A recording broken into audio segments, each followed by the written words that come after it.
Happy Friday, ladies and gentlemen. Welcome to this week's new episode of Breakfast with Boom. I'm your host, Mr. BoomStick XL. Folks, we have an outstanding, rocking 90 plus minutes of conversation for you on this glorious Friday morning. And why is it glorious? Well, for a couple of reasons. One, and I always look at it as my glass being half full rather than half empty.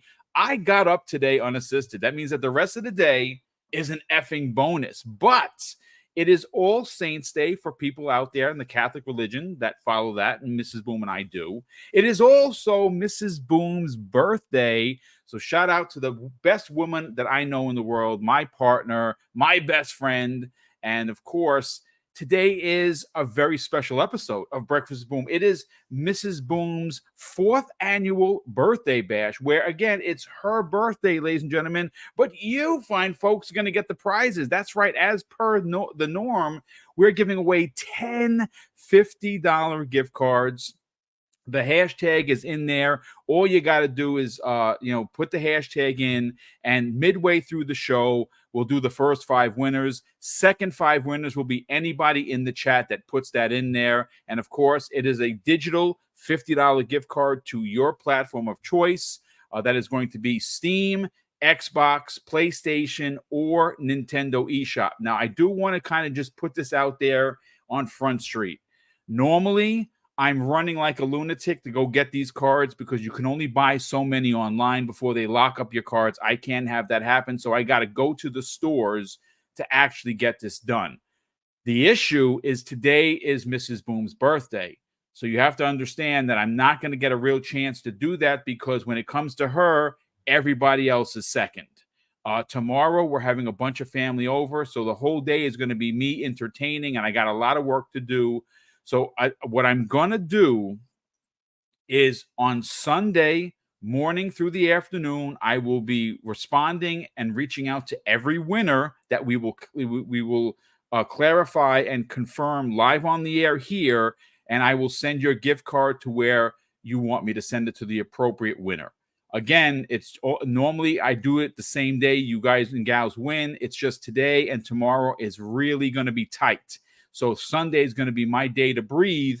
I will be able to get everyone their prize properly and doing it right without making any mistakes. And I've sent prizes to the wrong person. I'm like, shit, I got to go keep the prize and I got to go buy it again. That's because there's a lot going on. So there'll be no prizes today and tomorrow, but I will send everyone their prizes on Sunday morning through the afternoon. You will get your $50 prize. And it just gives me a bit of a breather so I can finish taking care of stuff here at the house. But you're not here for that. You're here to talk about video games.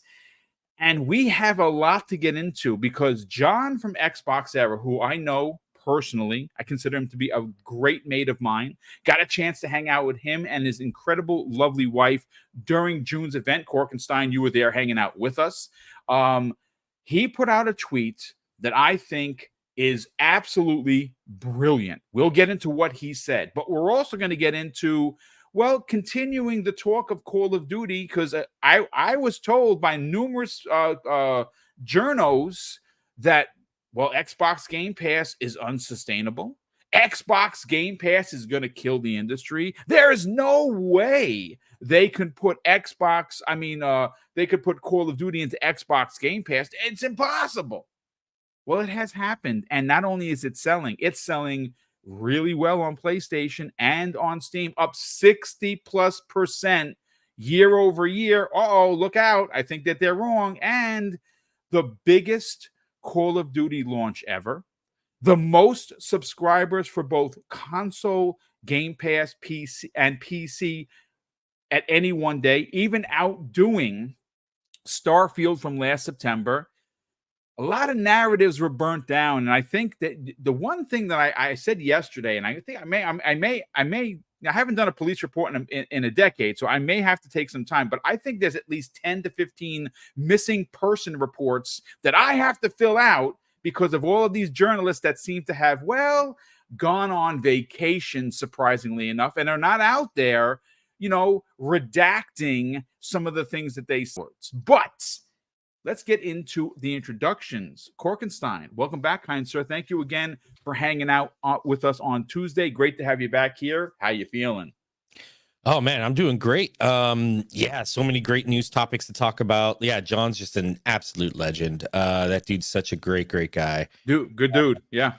Yeah, and then yeah, I can't wait, man. There's just so much here that we need to unpack. And like you said, some of these people went missing and are pretty silent right now. So let's get a search party for them, you know? Indeed. And speaking of silent, let's talk about Silent Cypher, two of the best bald heads in the business. Let's think about this for a second. We got the best beard, we got the two best bald heads, and you got a mohawk on a 54-year-old. What show does this for you, ladies and gentlemen? Nobody. Silent Cypher, your day was yesterday. It was Halloween. I'm sure you celebrated.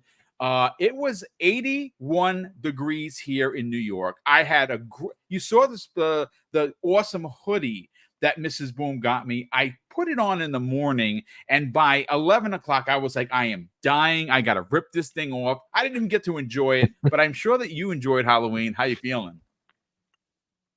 Oh, you're muted. I'm doing great. Yeah. There you go. Oh no. What? Oh, now you're not muted. It's weird. Can you hear me? It's like a delay. It's almost like the old Godzilla films. I might have to tweak something here in a minute.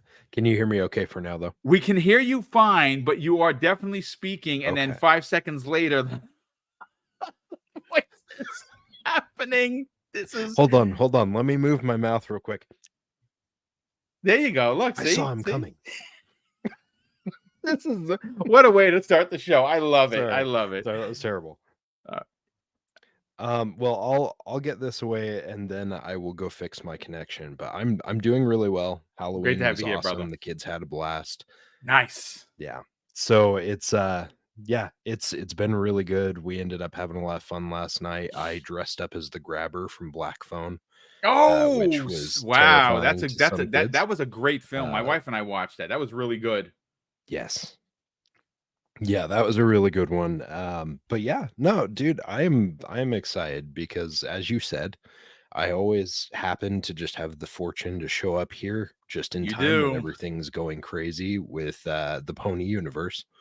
And so I was very excited that it blew up right as I was coming to this show once again. Yes. This week. So I look forward to talking about it after I fix my internet here. Yeah, we'll see you back in a minute. Don't sweat it, brother. Take your time. Okay. We'll get you back here. Hey, Fuzzy Belvedere, another person that enjoys horror. Obviously, tonight's going to be a great night for you and the missus because it is Fright Night with Ferocious Fee, a new podcast that you started about maybe 2.5 months ago. Halloween's your day. How was your day yesterday? And more importantly, welcome, brother. How you feeling?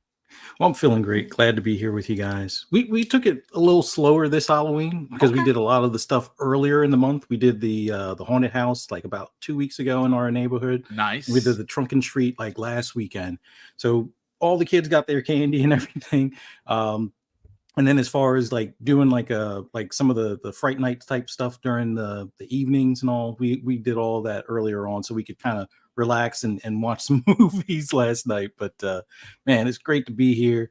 It's funny watching social media kind of try to correct itself or do gymnastics or something like that to kind of get out of some of the statements they made earlier. But yeah, I'm glad to see that Xbox is not the zombie that they keep on claiming, since it keeps on dying apparently and coming back from the dead kind of deal. Again, ironically, it falls right in line with Halloween that it was again Xbox back from the dead, Xbox Dead Part 17. You know, it's just ridiculous. But we're going to get into some of that. But look, I just want to say to everyone that's here, welcome. Please, I'm going to drop the hashtag in the chat once again. Hey, Tom Warren is here. Tom, what's up, brother? Good morning, sir. Great to have you here. Appreciate it. Some of the recent articles that you've written, I've read them. Phenomenal stuff as always. Wait a second. I almost made a boo-boo. I almost added the link to join, and it would have been pandemonium. Let me get over to the actual hashtag where people could win one of 10 $50. We already have 10 entries, which is great. I don't want to start drawing. It's too early. I want to wait till we got at least 50 entries. Again, I'm putting the hashtag in there. It is hashtag Mrs. Boom's B-Day Bash. Again, All you got to do to enter is simply drop that into the chat, and you are automatically entered thanks to the incredible software of StreamYards. And it is, again, our way of giving back to the community. One of 10 $50 gift cards that you have a shot at winning. And you don't even have to be a channel member. You don't even have to be subscribed. You got to be in the chat. Now, granted, Mrs. Boom and I would love that you would subscribe to the channel. And if you had a few extra ducats and you became a channel member, we'd be even more greatly appreciative because, again, those allow us to do the big giveaways. And we do have another one happening in a couple of weeks. And that's one of the big ones for the year.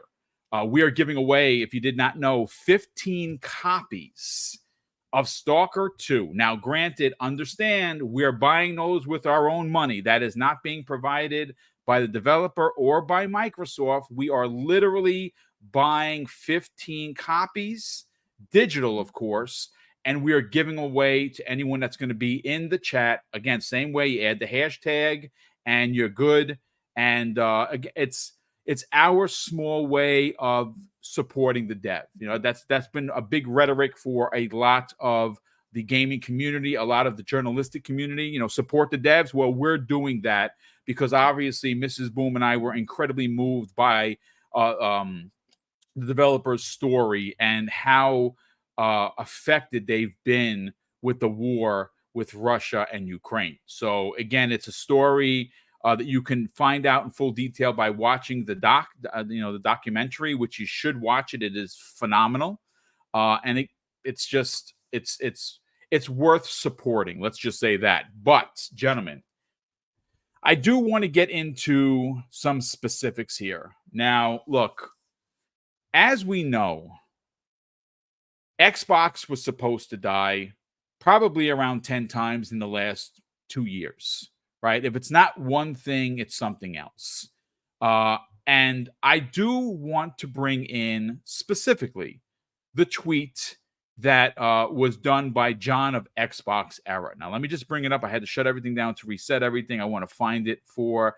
So this is what John Clark of Xbox Era, he is the guy that runs the site. I know John personally. I've met him, got a chance to spend some time with him and the missus in June, got a chance to actually preview the card game called Console Wars that he made. And it was, when we saw it, it was in its absolute rawest form. And the Kickstarter came out. I supported it like I promised I would. My cards are going to be delivered soon. Fantastic game, fantastic content creator, fantastic member of the gaming and journalistic community. Well, this is what John said the other day, and I think there is a lot of food for thought here.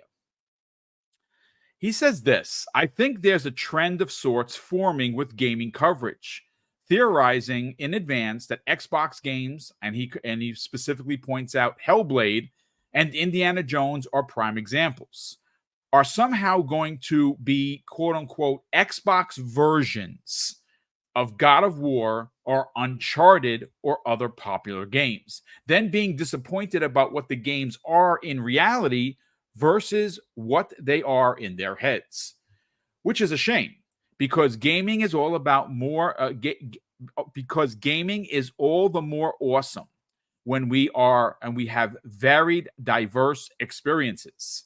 But then all too often, I see games judged against what someone wishes they were rather than what they actually are, which again is a shame.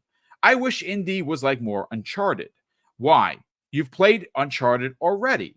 And he basically says, excuse my random mussings. You know, look, he's not wrong. I think there is something to be said about the way that gaming coverage has turned in the last 18 to 24 months. I saw a lot of outlets, and we will name names here because, you know, we have to, not because we're trying to be jerks about it or we're trying to flame anybody. Nobody gets flamed on this channel. We have a conversation. If you write an article and I disagree with it, I will disagree like a gentleman. I don't throw anybody under the bus. I don't make videos about, specific people. That's not the kind of content we have. But if we're going to use someone's quote, then we're going to use someone's quote and their name is going to be used because we have to know who we're talking about. again, not to be bullies, not to be a-holes, to simply have a conversation. Because again, the conversation, and I'm going to go first to Korkenstein here, has been that Xbox is dying.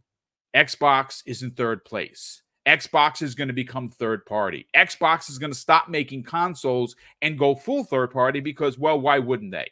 And we keep hearing this time and time again. And some of the sites, you expect it from. And those are the sites that I consider to be like, well, the Inquirer. When you're waiting to pay for your milk and bread online, and you look and you see that, oh, Elvis has banged another alien, baby incoming. That's what you get with some of these sites. And some sites, well, we know that the SEO, search engine optimization, if you didn't know what that meant, is become the narrative chaser for a lot of sites. Now, I guess I get it. I'm not a boob. I do this as a hobby. So I'm not dependent on the money that comes in. And most of the money, like we're doing today, we give back to the community because that's what we enjoy doing. So I'm not doing this for a paycheck. I'm just not. There are people that are. And unfortunately, instead of reporting on news the way it used to be, 5 and 10 years ago, where the person that was actually writing the article was writing the article for one, passion, and more importantly, employment. There was a double-edged sword. Now it's just chasing the SEO, and it's gross.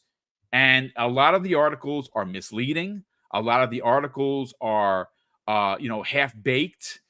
They are supposedly opinions. Like, for instance, and again, this is where the search team has come out. GI.biz, if you remember, last week did an article that was supposed to be an opinion.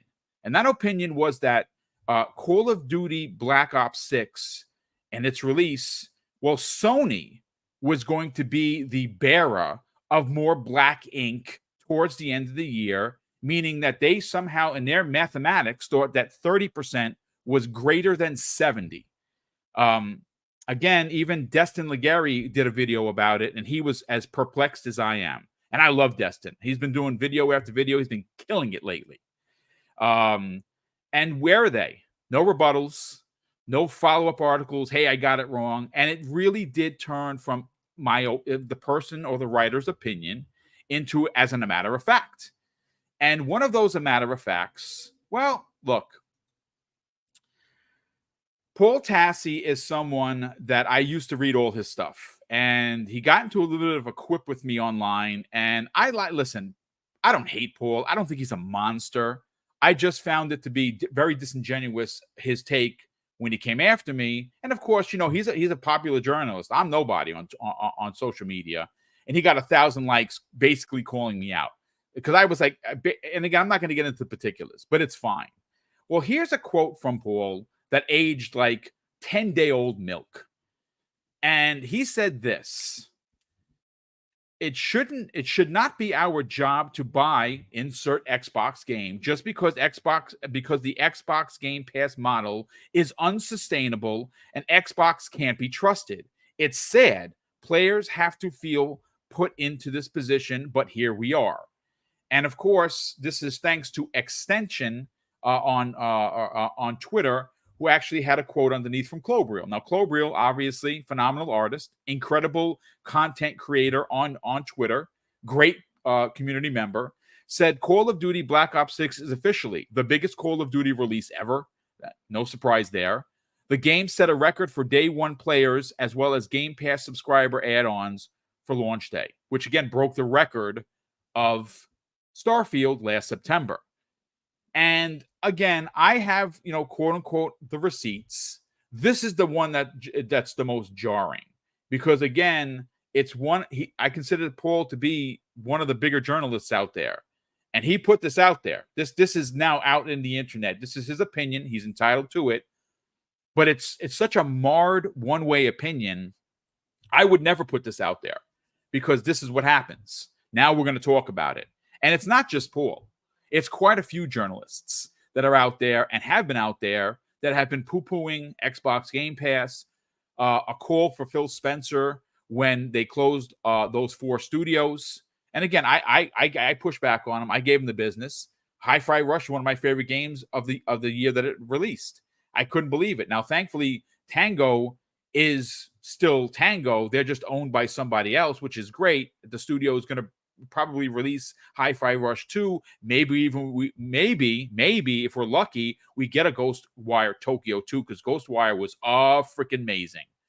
But it's this kind of rhetoric that has been shut down by the success of Call of Duty on every avenue, Korkenstein. It's not just Xbox. It is across the board.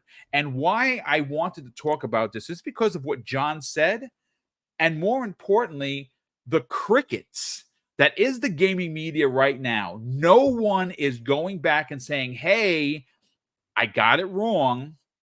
Congratulations to Xbox. Congratulations to Activision. You see none of that. And I think that's the disingenuous nature of the current games media. Now, I'm not throwing everybody under the umbrella, because that would be wrong, but a good portion of games media who uses Xbox hate rhetoric and console war shenanigans for their SEO chasing, well, I'm here to call them out on it. Let's get your hot takes. Yeah, so lots of things to unpack here, especially Please with take John's all the time tweet. you want. This is a conversational kind of podcast. So by all means, the mic is yours, kind sir. Yeah, so with to get started, and it's kind of similar with John's tweet as well earlier, which I want to touch on first. He's 100% correct. I mean, I get it. Reviews, they're subjective. That you can't have objective reviews. I know people call for it all the time, but that's just not how reviews work. They're made to be subjective. It's somebody's opinion. And if you agree with it, great. If you don't, find a reviewer that you do. But there's a little bit of for me, which I think reviewers shouldn't do. And yeah, that's setting expectations of yourself and then expecting the game to pay off on those expectations. And it's like, well, that's not how the game works. You should review the game for what it actually is, not what you think it is, what you think it should have been. You're not a game developer. You don't have that experience to say what a game should be made to be. There's multiple reasons why something is done a certain way that are probably over your purview that you may not exactly understand. But if you did, you'd be like, oh, yeah, that does make sense. So for me, and I think a big one of that was Suicide Squad. I quote tweeted John, and I let him know, like I said, he's an absolute legend. I love the guy. And I quote tweeted him, and I agreed with him. But yeah, I think Suicide Squad is one of the biggest ones that got just ran through the mud because everybody wanted a single player Arkhamverse game. Correct. And since they didn't get it, it didn't matter what the game offered. It didn't matter what the game did. It already had that negative stigmatism with it, and people were gonna dogpile on it. And I think I honestly loved Suicide Squad. It was fun. Yeah. The narrative was great. The voice acting was great. The gameplay loop was a lot of fun. End game, not so much. People that criticize the end game, 100%. I mean, but that just seems to be on par, sadly, for a lot of looter shooters in that live service space now, as to where, people rush through the main game and then they're like, what do I have to play now? And it's like, well, you're supposed to take your time over this. But different topic for another story. And yeah, so for me, that's what I think, is a great example of that. And sadly, though, when we get reviews like that, all this is going to do is is going to make game developers create cookie cutters, remasters, these same things over and over and over again, to where it's like, okay, well, people want just this, so this is all we're going to give them. And then they end up getting burnt out or long in the tooth. And now they're getting bad reviews because it's like, well, we don't want this anymore. And it's just so fickle, and you won't be able to actually do something or change it because you're not sure what that market temperature will be, and that's where I'm kind of like a little frustrated on, is because it's always that, hindsight, is 2020 or whatever. And people, and especially with game design, where you have to come up with something 5-7 years in the past to hit 7 years in the future. if that makes sense. So it's going to be always hard to know what the temperature of the gaming situation is. And sadly, you just can't keep delaying game after game after game because you want to try and make something. You can't just pivot on a dime like that when it comes to game development. You actually, if let's say, sadly, I think Concord was a big, sadly was a victim of that. To where the space is so oversaturated, and they tried to hit a mark. I think a lot of it was price point too, but I think as far as the gameplay goes and what it was trying to do, it was a little too late. Where it would have been for maybe 3 years ago earlier, Concord probably would have really hit. It would have been really successful. But at its current temperature, I don't think it really, it was really there. So that's the kind of thing, where it's really hard in game development for people to kind of take that step back and realize, okay, this is kind of what happened. Should you judge a game or be nicer, I guess you could say, to a game? Not really. But I think just having that little bit of understanding would go a long way in how you perceive and look at something when you're reviewing it. And I don't think a lot of journalists, and sadly, a lot of journalists don't really get the time. And that's another thing that's a big issue is it's and I don't want to just kind of pick on journalists because I think there's some great ones, like Tom Warren. He's in the chat right now. He's probably my favorite. Him and Jez are probably my top two favorite. I would say that they're probably, for me, this is just me speaking, tip of spear when it comes to the journalists. I read their stuff. Yeah, they set the bar for me. People may not agree with John or with Jez, but I think he does. He does incredibly passionate work. He actually is a gamer. And I think that's why his takes sometimes or his articles are so polarizing is because he legitimately does care. He is a gamer. He's very, very invested. I mean, the dude plays while he's on a podcast with Rand. He's a really, and we got to hang out with him too for a bit. Yeah, sure did in LA, and he's just an absolute gentleman, just a great guy. But yeah, so those Tom Warren's definitely up there that sets the bar.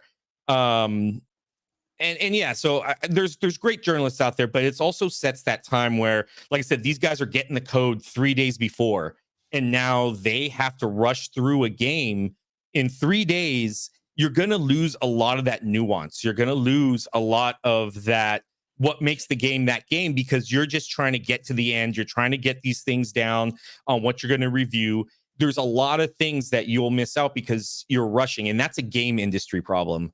That's not on them. That's something that is a game industry issue that they really do need to fix. Give these guys more time to sit there and enjoy this art that you made. It's like somebody that, a chef that, whipped something up and, took them 7 years to make. And then now they're expecting you to eat the dish in 1 minute. And you're just going to lose all of that flavoring, the nuance behind it, because you're just wolfing it down, and then now you have a tummy ache. So it's just not going to sit well with you. You kind of see that, that little resemblance there. It's that kind of thing, I think, that really, really needs to be fixed. And it's not a media problem. It's the game industry problem. But with that said, I think some more time with them. It is what it is. It's just two heads, an unstoppable force meeting a unmovable object, and it's a catch-22. So sadly, until somebody kind of just takes that step back, and and this is why I like Xbox their reviews. People are like, oh, they're so Xbox focused, and it's like, no, they like to play they're not playing games because they have to, like most media. They play games because they want to. They review the games they want to review. And hence why you see a little bit more of a higher score is because they like the games. They're picking games that they're familiar with. They're picking games that they like. They're picking games that they really receive well with them because they know them. But people, Xbox there is biased, and they want to do that whole silliness. And it's not true. These guys, trust me, they've, read the words, that they write on some of these reviews. Don't just go off scores. That's another big thing that's a horrible is the Metacritic score. Why? A review is more than just a score. Go out there, read the review. Again, it's multiple issues that I could just do a whole on TED Talk Just to be quick about the Paul Tassi thing, I've been spoken way too long on this already. No. There's no limit, brother. We're having a conversation. This is a conversation that needs to be had, and it doesn't need to be rushed. Again, we're not trying. I'm rushing my review. Yeah, no. Of my own We're opinion. not watching the clock. Listen, whether we get to all 3 topics or 2, we're going to spend 90 minutes having a very adult, thought-provoking conversation, and that's what we try to bring to everyone here on this channel. Is that we're going to have some pointed opinions. We're going to talk about some topics that other people may or may not talk about, but this is a conversation that needs to happen. So I'm glad we're having it. Yeah. And I think to go to Paul Tassi's tweet, it's definitely something that aged poorly. I think I saw Abdel mentioned he was referring to Hellblade 2. Yes. Hellblade 2. So it's just sad. It's so frustrating because that's just been the narrative for a lot of journalists too, that are looking for that negative engagement farm. They're looking for that click, that SEO, and nothing does SEO better right now than negative Xbox news and negative Microsoft news. And it's sad that that's the narrative, or that's just, I guess, the trend, I guess you could say. But yeah, you get people here that just, they start hitting those words of, Game Pass bad, Xbox dead. And it sets this stigmatism that shouldn't be there. Especially if I can understand if it was somebody, like a troll, like Red Dragon, or somebody like that. Like that's I expect that from them because they're just losers. But, somebody, and I'm not saying Paul Tassi's a loser, but what I'm saying is somebody that's in a position of a journalistic outlet that has or should have that journalistic integrity shouldn't devolve to clickbait like that. It may be his opinion. It could just be a really, really bad opinion, as we can see. It's still his opinion and it's fair, but I don't think you should have to go to those lengths to just horribly clickbait it. And really do the research on it, because Game Pass has been nothing but a success for Xbox. It's been proven time and time again. Just like people thought exclusives and console sales were the metric, they really weren't. We've seen that with Sony right now. We've seen it with their leak. That's not the case. What's always been the king for making revenue is microtransactions, live service, subscriptions, that kind of third party. That's always been the stuff that's been the revenue drivers. And Xbox has always hit on all of those. That's why, despite, like we've said, Xbox has come back from the dead like 1,000 times, like a zombie, is because they've always hit on those metrics. I get it. Console sales, that's one thing Sony was just like, yeah, look how many consoles we're selling. But then their MAUs weren't there to support that. It's great people bought the consoles, but like most of ours, it sits on a desk collecting dust, until the next exclusive comes out, and then we boot it back up.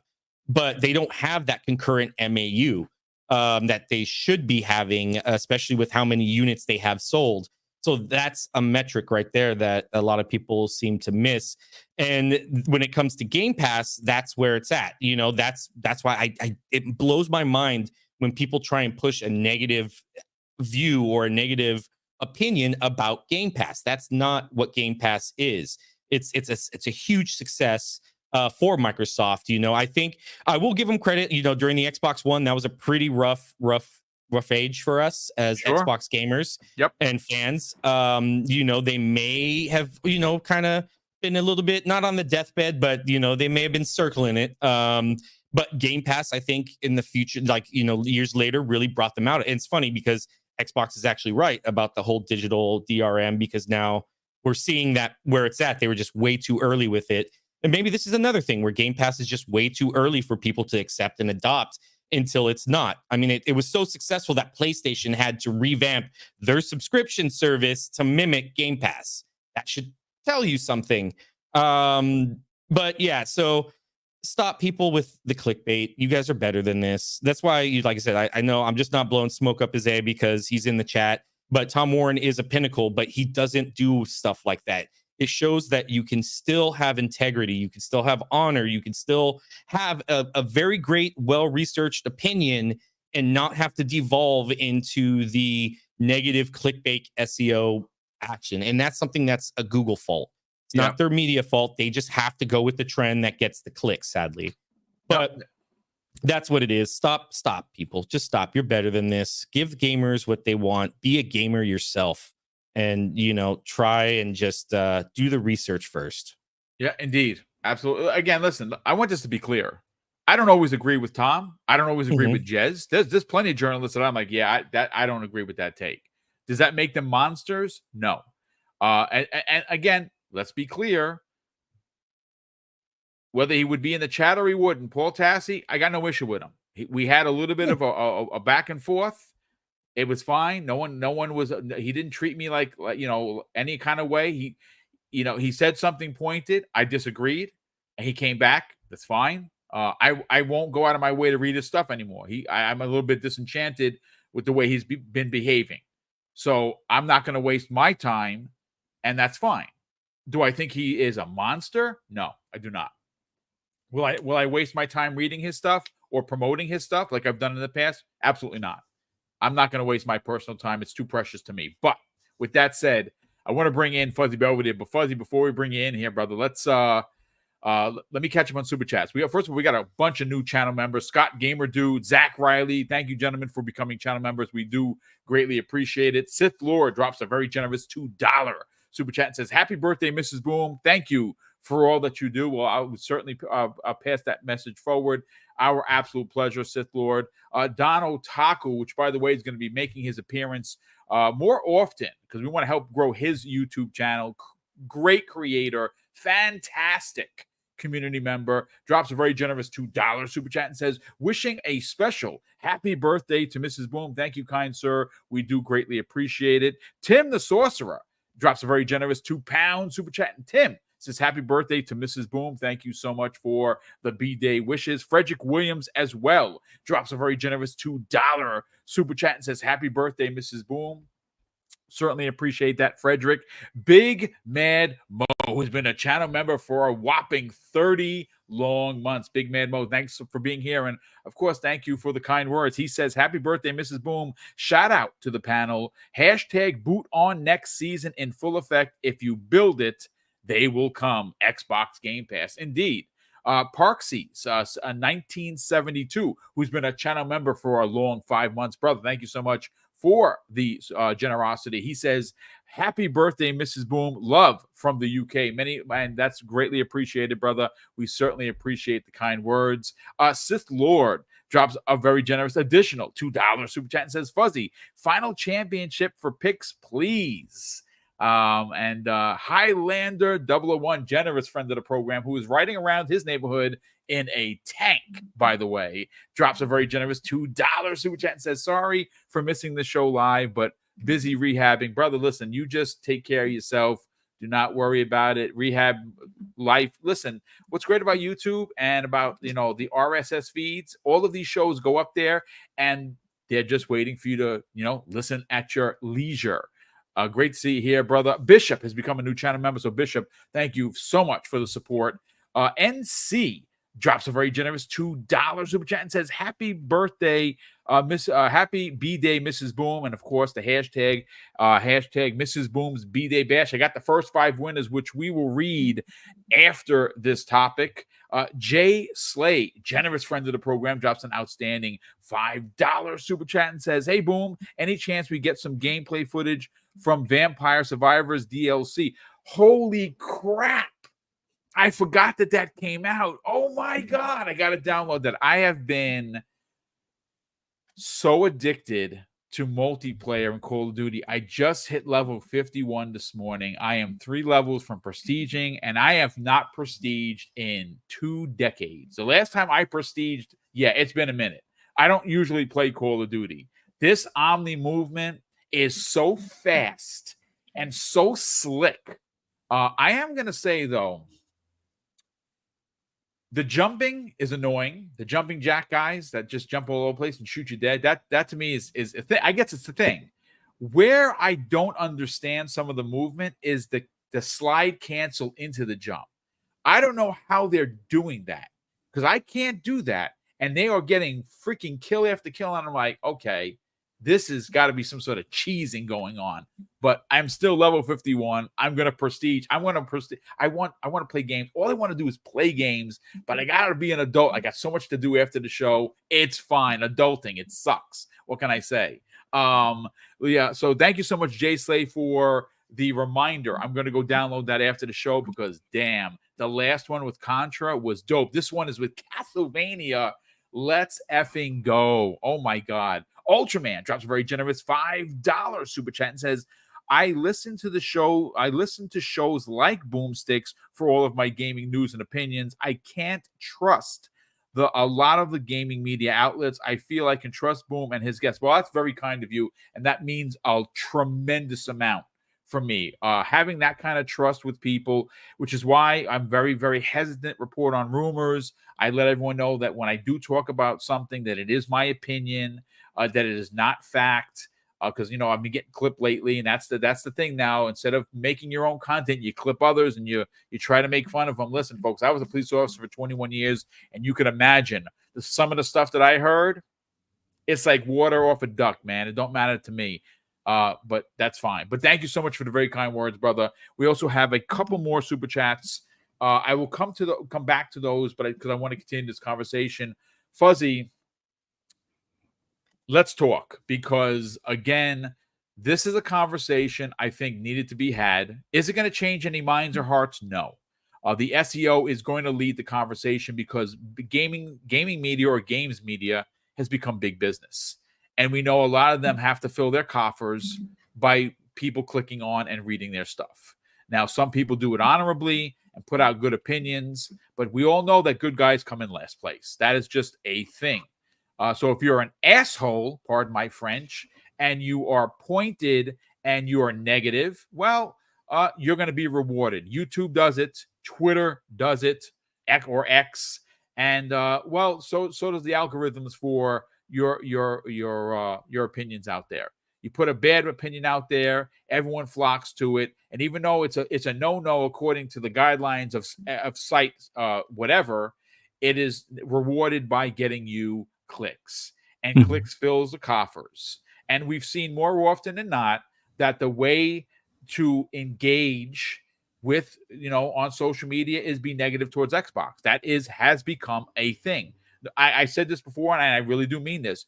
Xbox could cure cancer tomorrow, and instead of celebrating that they were able to figure this the F out, there would be an article or several articles of why didn't they do it sooner? How dare they take so long? That would be the narrative. And to me, that's disgusting. And that just goes for gaming as a whole.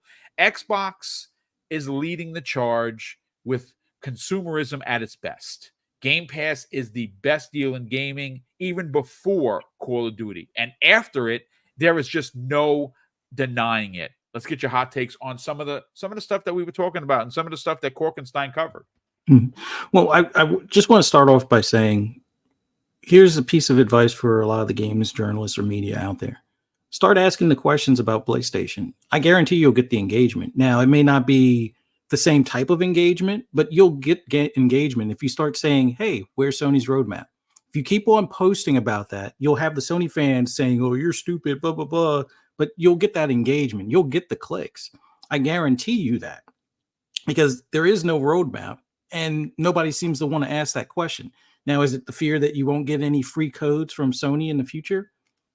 Oh, well, I mean, they're not releasing games, so you're not really missing out on code. So there's that. But all of that aside, it's not even PS5 Pro Day yet. And we don't have articles about there's still not a game that really will shine on the PS5 Pro. Now, if Sony was that dude that they were, the previous generation, they would have made sure that the PS5 Pro would have been available for launch for Call of Duty, because then they could claim, no, it's the best place to play. But it's a week too late at this point. People have already bought their copies. It's not going to really show any better. And I don't think you're going to get any more PS5 Pros being bought because of that. It's going to take them doing their first party stuff. But as far as like the media, when it comes to like a key thing that Korkenstein touched on is judging a game for what it is and not what you hoped it would be. Like I don't understand why we're so fixated on wanting games to be something that they're not. And then when the games are exactly what we expect them to be, there's a complaint. Like perfect example is Far Cry. When Far Cry 6 came out, everybody complained about it was another Far Cry game. Well, the title is Far Cry. So what do you expect out of the game? Like I get it. You want to see some growth, maybe some changes, but don't expect the Far Cry game to be an Assassin's Creed. Don't expect the Far Cry game to be a Forza Horizon or anything along those lines. Just expect it to be where you're fighting against a bad guy that may or may not be a bad guy in some people's perspective, but just know that you're going to be helping that area or not really renovating, but revolutionizing the area that you're in. Now, if they want to throw a twist on it, maybe you're the bad guy in all likelihood. Like I kind of feel that that's where Division 3 is going to go, where we're going to find out the rogues were the on the good side or on the right side of history versus the Division agents and stuff. But that's a whole other story. But perfect example, like what Korkenstein pointed out when it came to what do you call it, Suicide Squad. I get it. People wanted an Arkham Knight type game, and that wasn't that. And then when they kind of got an Arkham type game with Gotham Knights, they still crapped on that as well. So it's like you give them what they want, they crap on it. You don't give them what they want, they crap on it. And I think we all kind of forgot why we're in this hobby to begin with. Like if you're constantly crapping on games, then why are you even playing games? Find another hobby, maybe knitting. Fishing sounds cool right now. I mean, people always ask for fishing in a game, so why not take that up as a hobby? But it boggles my mind how the bad news stuff always seems to work when it's bad news for Xbox. But we look at like just recently with the closures over at Sony, and it seems like a lot of people that wanted to say that, oh, the Bungie was the better deal than the Activision, or that somehow Concord was going to be better than Black Ops 6. Yeah, there were a few crazy people out there making those claims in print. I'm pretty sure they deleted those tweets by now, but you could probably find screen caps of them. But it boggles my mind that they're not focused on how Sony went and tried to do a 180 into this games as a service, stumbled, and before they even got back up to brush off their hands, they've already pulled the plug on everything. It's like, does Fair Game even have a chance at this point? No, that's been officially sunset, brother. That's gone.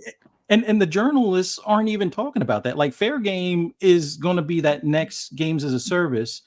Should you start talking to Sony about, hey, maybe these are some of the things that you may want to change before you try this Concord 2 2.0 kind of approach kind of thing? So that way, maybe it comes out free to play. Maybe they already have a more engaging story or roadmap tied to it, and not focus on some TV series short that it's going to outlive the actual game kind of thing. But yeah, I just crack up when I hear how many times the gaming media has predicted the death of Xbox. It's like it's the zombie of consoles, and it's still kicking. Sure, we lost Sega. Sure, we lost, TurboGrafx 16 and Neo Geo and 3DO and the Jaguar or Atari in general, even though they keep on trying to come back, but it doesn't seem to really work. But Xbox is pretty much here to stay. And I get it. Some people would rather see them as a third party only, type of service. But if that's the case, and you see what Sony's doing already, and your guys are complaining about, well, where's our DLC for Spider-Man 2? Well, you didn't buy the game enough for them to think it was worthwhile. It would be easier for them to turn that DLC into a standalone thing to charge you another $70 for, because you guys agreed that you'd be willing to pay the $70 for those games, or even more because of the quality of those games. So I've looked at it this way. When it comes to social media or gaming opinions in general, I tend to find those that I gel with as far as they have similar tastes or similar interests in the games, and their opinion or reviews or feedback holds more weight than a lot of these journalists that are like, well, I don't like racing games, but I'm going to review this racing game. I don't like platformers, but I'm going to somehow review this platformer. Or I'm more of an RPG guy, but I'm going to review this first person shooter and I suck at it. Like, I get it. Journalists don't necessarily have the time or the wherewithal to be able to pick and choose the games that they review because of timing and whatnot. I think we probably should get back to this culture before the microwave, where we don't have to have the review before the game is released. Like, I would rather have a review of somebody that actually took the time instead of speed running, like what Corcus and I had talked about, where you're not rushing through the game. You're actually finding different approaches or different things that are put into the game that the devs actually spent the time to put in there, instead of just skipping all the conversations or skipping, the cutscenes and things like that and rushing to the end. And then it's like, well, this sucks. Well, your playing of the game sucked because you didn't experience the game. You just ran to the finish line and turned around and looked, and there's nothing left. Like, you're supposed to savor these things almost like the art that they are, in the sense that you shouldn't be quick to say, all right, well, it released today, so I have the review today. I get it. That probably, pays your ad, or the ad space and all that on your site, but it doesn't really serve the games, the devs, or the fans of games in general, as opposed to something that's a little bit more detailed, a little bit more, I guess you could say, grounded in what the actual game is about. And I kind of wish that we would go back to that, even if it means the reviews are a couple of days late. It's not like before, where it was quick to, all right, hurry up and print this. It's going to be on the shelf in like 2 weeks or whatever. And hopefully by the time the game comes out, everybody will read it or buy the magazine. I mean, you can have reviews. Why not even do first impressions and then take your time and come back and review those? Because that would always give you a constant cycle of content. But then again, maybe time and the amount of content is the enemy at this point. But in any case, I've rambled enough, but I just wish we could probably or possibly go back to enjoying the games for what they are, not for what they're not. Give and maybe the number system needs to go away, or maybe it needs to be evaluated, because my version of a 2 versus somebody's version of a 5 are two different things. Like, 2 to me means you can't play the game. Maybe the start screen loads up and it crashes. It's not that it's a bad game, you didn't enjoy it. That would be more like, okay, it's playable, it's just not for me. That puts it somewhere in the 5 category. Maybe if it's really, really bad, like there is a lot of glitches, yeah, you take a couple of points off. But anything lower than a 5 should be, all right, it has a major issue. Once you get to 30 minutes in, it crashes your system, or you can't even get past a loading screen, or you check inventory and it locks it up and you have to restart. We need to go back into that and not excuse companies like EA saying, oh, well, there's a patch for day one. Well, no, your review is a 5 until that patch comes out, and then we'll review it after the patch, and then that could or adjust it accordingly. Because Star Wars was it Jedi Survivor? That wasn't Awful. A 10. That No, wasn't a not 10 anyway. even a month later. So I would have given it a 7 at best, because my game, I fell through the floor. I lost 3 blocks of 30 minutes play because I got stuck. Yeah. 3 times. And I went back to play, and I was like, you know what? F this game. I bought it. They got my money. I'm just not. And I didn't enjoy it at all. I would have given it a 6 or a 7 if I reviewed it based on what I played. Yeah. No, but that's just my thoughts on where things should go or lean towards. But I've rambled enough. No, absolutely. Silent Cypher, I'm going to bring you in. And apologies, we're going to reverse order for the next one so we can get you right after this. But I want you to have your full throated opinion pause on this. Yeah, definitely pause. I always found in the last 18, 24 months that it seems, even when Xbox gets it right, they start the review in the negative, meaning that instead of it being a 0 and we play the game and we do the multiplayer and we look at the microtransactions, whether they're egregious, it's already -2. So and again, this is again, we don't have to specifically point out particular sites because we don't do that here, but you know who I'm talking about. I haven't bought a game based on another human's review in probably 30 years, because I could give a flying shit when anyone says about a game. Everyone hated Redfall. Everybody dumped on Redfall. But you know what that team did? Even though they closed the studio, even though they did not, add the additional characters and the DLC like they promised, They still went in and fixed that game. That game is still available to play right now. And you know what? I put 80 hours into it. I just started a third character, and I loved every second of it. Now, if you didn't, I'm not going to fight you on it. And did it deserve the flogging that it got? 100%. The game was half-baked. It was not what they were supposed to do. They should have put it back in the oven. I don't even think they should have closed the studio. That game right now in its current state has great bones to build on. And well, that's it. We're just never getting another one, and this is what it is. But I personally feel with a lot of these journalists who are younger, who grew up on PlayStation, go out of their way, and this is my opinion. It's not stated facts. I don't have documents that I stole from anyone's offices sitting over here ready to drop bombs. But it does feel when it comes to Xbox, if you put PlayStation next to Xbox, PlayStation is already in the plus.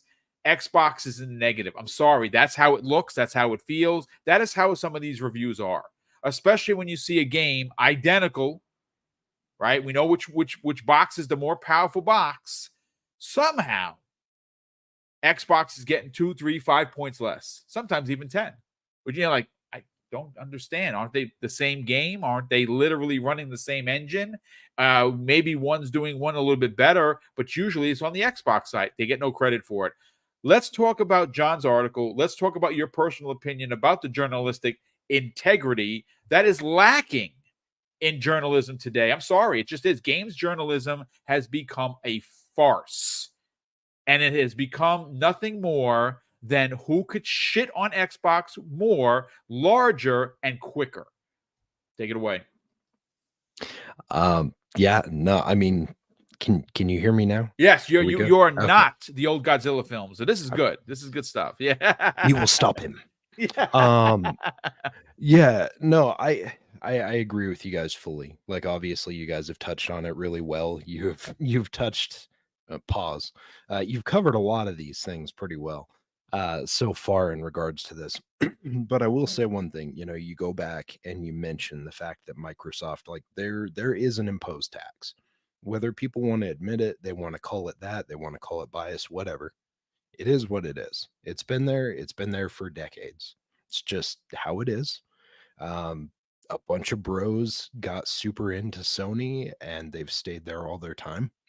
I get it. I used to be on the Sony platform myself until Sony delivered me like 5 or 6 systems back to back that died either because the DVD-ROM drive or the Blu-ray drive was garbage, or it wasn't Blu-ray, it was DVD. Sorry.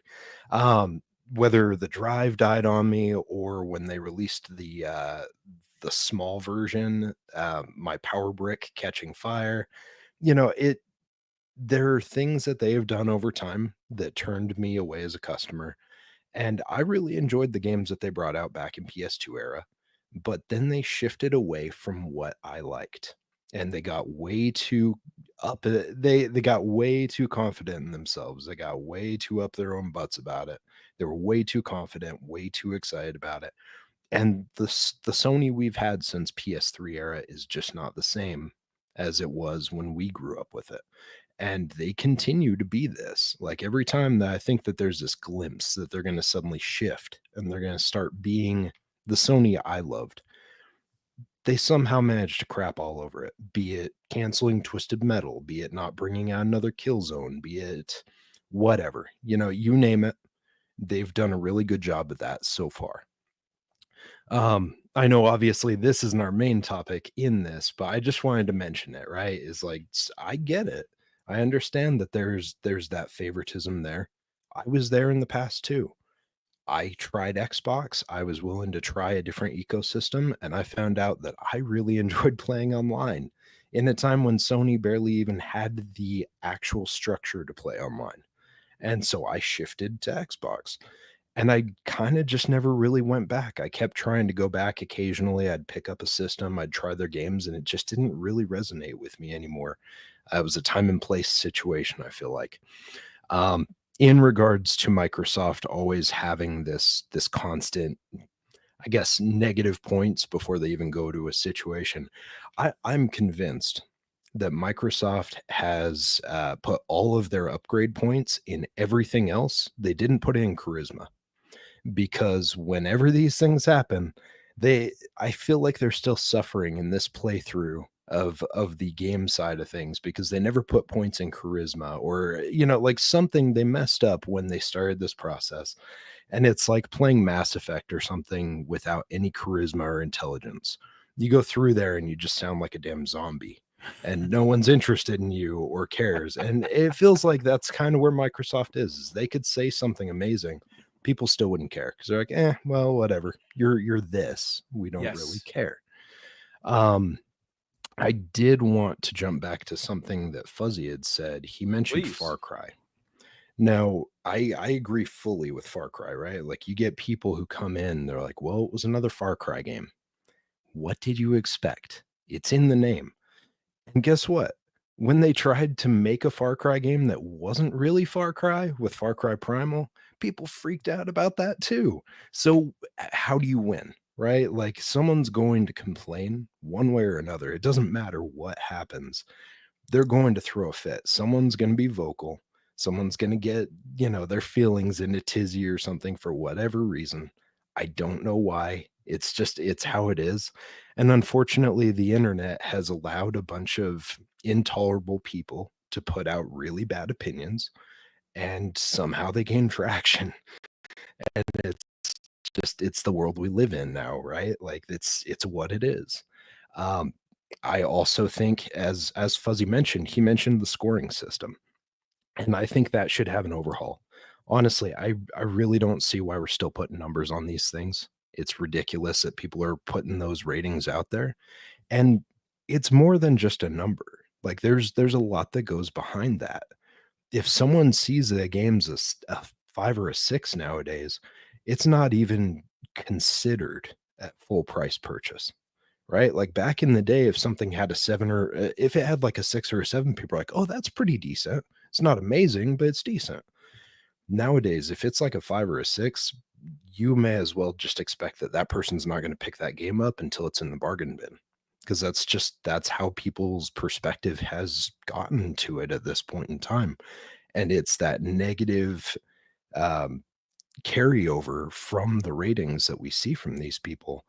And it goes back to a lot of that disingenuous nature that we have seen in the gaming media over the last little bit, right? Like, every time that someone comes out there and just completely craps on a game, you see a follow-on effect, right? Like, there's things that happen, there's real world effects to when these people bring stuff out, which I think that's why I appreciate the old review ways and the old gaming media, like back in the day, because they did it out of passion, but they also maintained a professionalism that the majority of these media people nowadays can't even understand. I'm convinced they grew up past that time, and they just somehow could never figure it out, because for some reason, a lot of the ones that are out there right now, I don't think they realize the repercussions that they have for not doing their due diligence when they do a review. I would argue a lot of these people probably don't even complete the game when they do the review. Let's be completely honest. And if they do, it's just like what you were talking about. They run through it instead of actually experiencing what the mechanics are. Have you ever seen these people's footage when they do their footage for the review? When you watch, you see how some of those people have not even used the mechanics that are baked into the game. Why aren't they using the mechanics? Because they're trying to rush through it to get a review out. Not everyone is like this. Now, I see Paris in the chat, and I get it. There are people who do their due diligence. There are plenty of good people out there, but the problem is the vocal minority are the people that are aggressive about it and just want the engagement. They don't care. They want to poop out their review, get it done with, call it good, and then move on to the next thing, because that's their work cycle. It is what it is. Whether you agree with me or not, I get it. But I've seen plenty of people, and I've seen plenty of examples over the years of people that just kind of throw it out there to get it done with and move on to the next thing. That's kind of where I sit. John's point was very accurate with it, right? A lot of people are going to continue to see these games, and they're just going to try and compare them to something that's already come out. They're not going to give it the same chance or that same opportunity, right? You mentioned something like Indiana Jones. Oh, well, it's like Uncharted. Okay. And like, why does that matter? Go play your game. Why does it matter? I think what you're going to get from people, and again, I spent 2.5 hours with it, give or take, give about 2.5 hours. And I think what's going to happen where a lot of people, again, it's a lot of younger folks don't even care who Indiana Jones is, right? Like, he was in Fortnite, so people did buy him, but most of the old guard, like me and King David and a lot of other graybeards, bought that character because we know who Indiana Jones is. Is this Indiana Jones game going to resonate with a younger audience? I don't think so. I'm going to be honest with you, because it's not Call of Duty and it is not Wolfenstein. It is not. It is an adventure game that is the stories being told in first person. Are there shooting mechanics? Sure. You have your in these trusted 6-shooter, and you could use it at will. You can pick up guns. They have the old World War II styled German guns. The single shot rifles. You could use those, but if you do, you're gonna alert a ridiculous amount of Nazis and bad guys to you, and you're probably gonna get killed. It is not that type of game. Is that going to be a turnoff for some people? Potentially. But again, it's one of. I think it's going to be reviewed the same way as Hellblade. That's just my hot take on it. I think people that are going to play it and they're going to love it.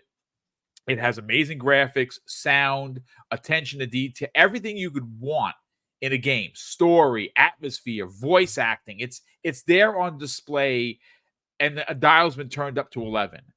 But is that going to be enough for people? I don't know. I think it's one of those games that are going to be review bombed, at least in my personal opinion, and it's a shame. Hellblade 2 was destroyed, and just look at what you're playing. You're playing one of the best looking games ever to grace a console. That's not even a suggestion. That is absolute fact. Now, did they do enough for the story and the combat for you or me or the next person? Well, that's entirely up to the eye of the beholder. But it's just one of those things that, again, clear as day reviews where it's, hey, let's shit on this game. Forget the fact that it's better than the other one, the original one, by leaps and bounds. And they've done everything I had a complaint with on the first one, but the engagement, that's what we're concerned with. I mean, again, just to call out Hellblade specifically, I saw actual reviews, and again, no names here, folks, of people that said that they were crying at the end of Hellblade 1, which was an inferior game to 2 in every way, shape, or form.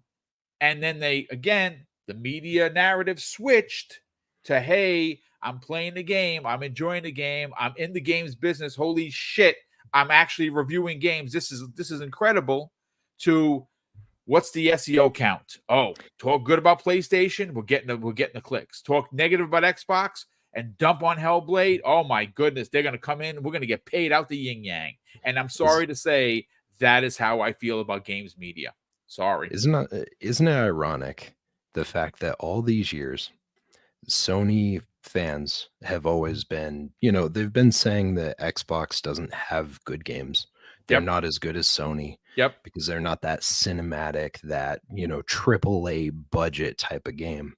And Microsoft brings out something like that in Hellblade 2.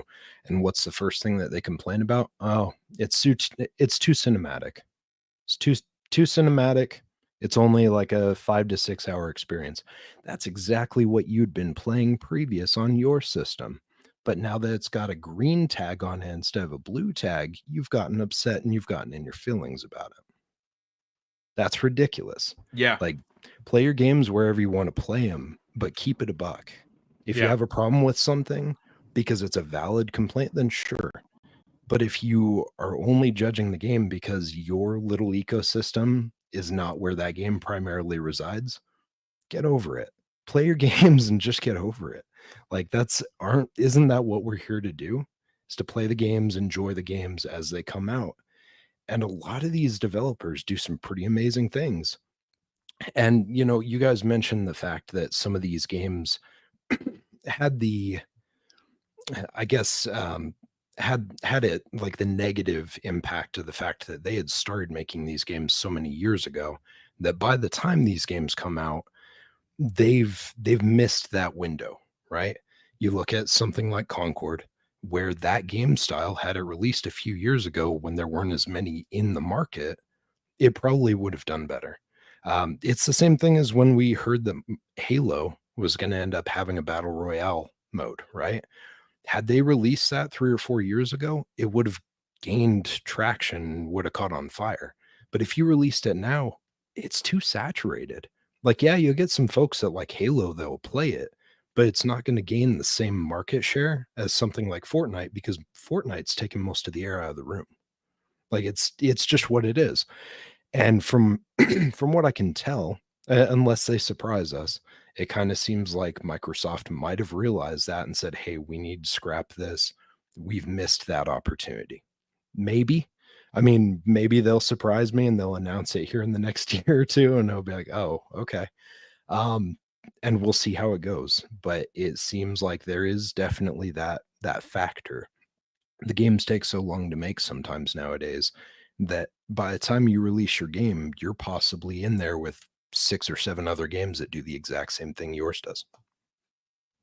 You're not wrong. And again, that's timing is everything, right? If it would have released here, it would have done better. But it released here, and now there's 7 other games like it, and now everyone's jockeying for the same group of people or players that like that specific game.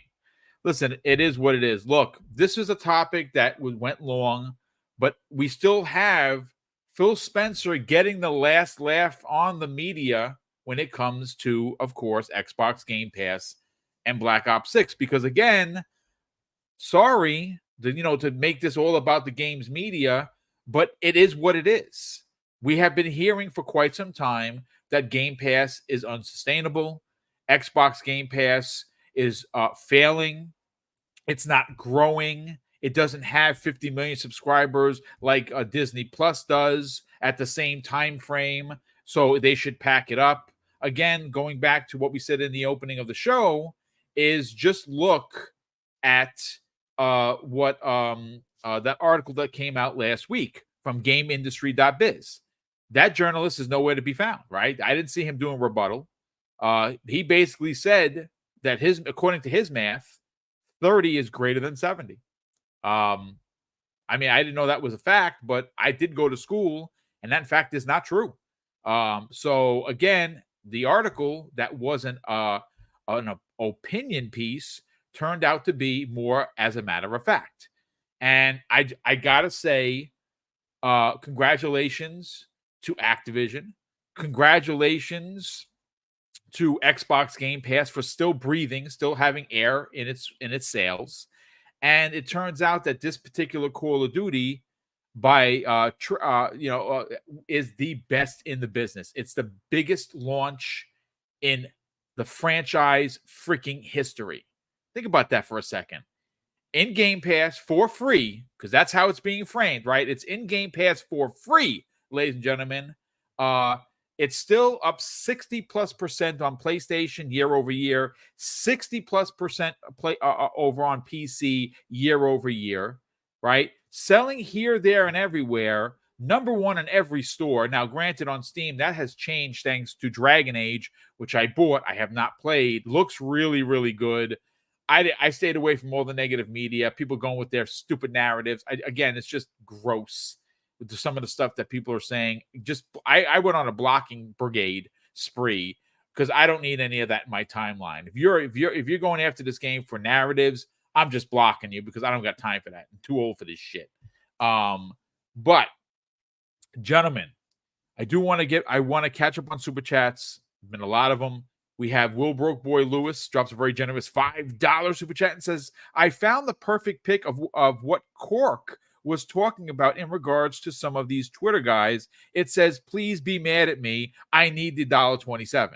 I mean, he's not wrong, because again, a lot of those negative opinions, and I could name names, but I'm not that kind of I don't have that kind of character. Simply say such disingenuous things to the point, and I'm like, is this being written by AI, or is this being written by a human? Because if it's a human being writing this, oh my God, that person needs to sit down on a couch and talk it out, honestly. But thank you so much, Will. Abacab72 has been a channel member for a long 34 months, brother. That is very kind of you. Thank you so much for the ridiculous support. He says, happy birthday, Mrs. Boom. Thank you so much. I will, of course, forward all of these sentiments to her when I pick her up today after work. Unfortunately, she had to work today.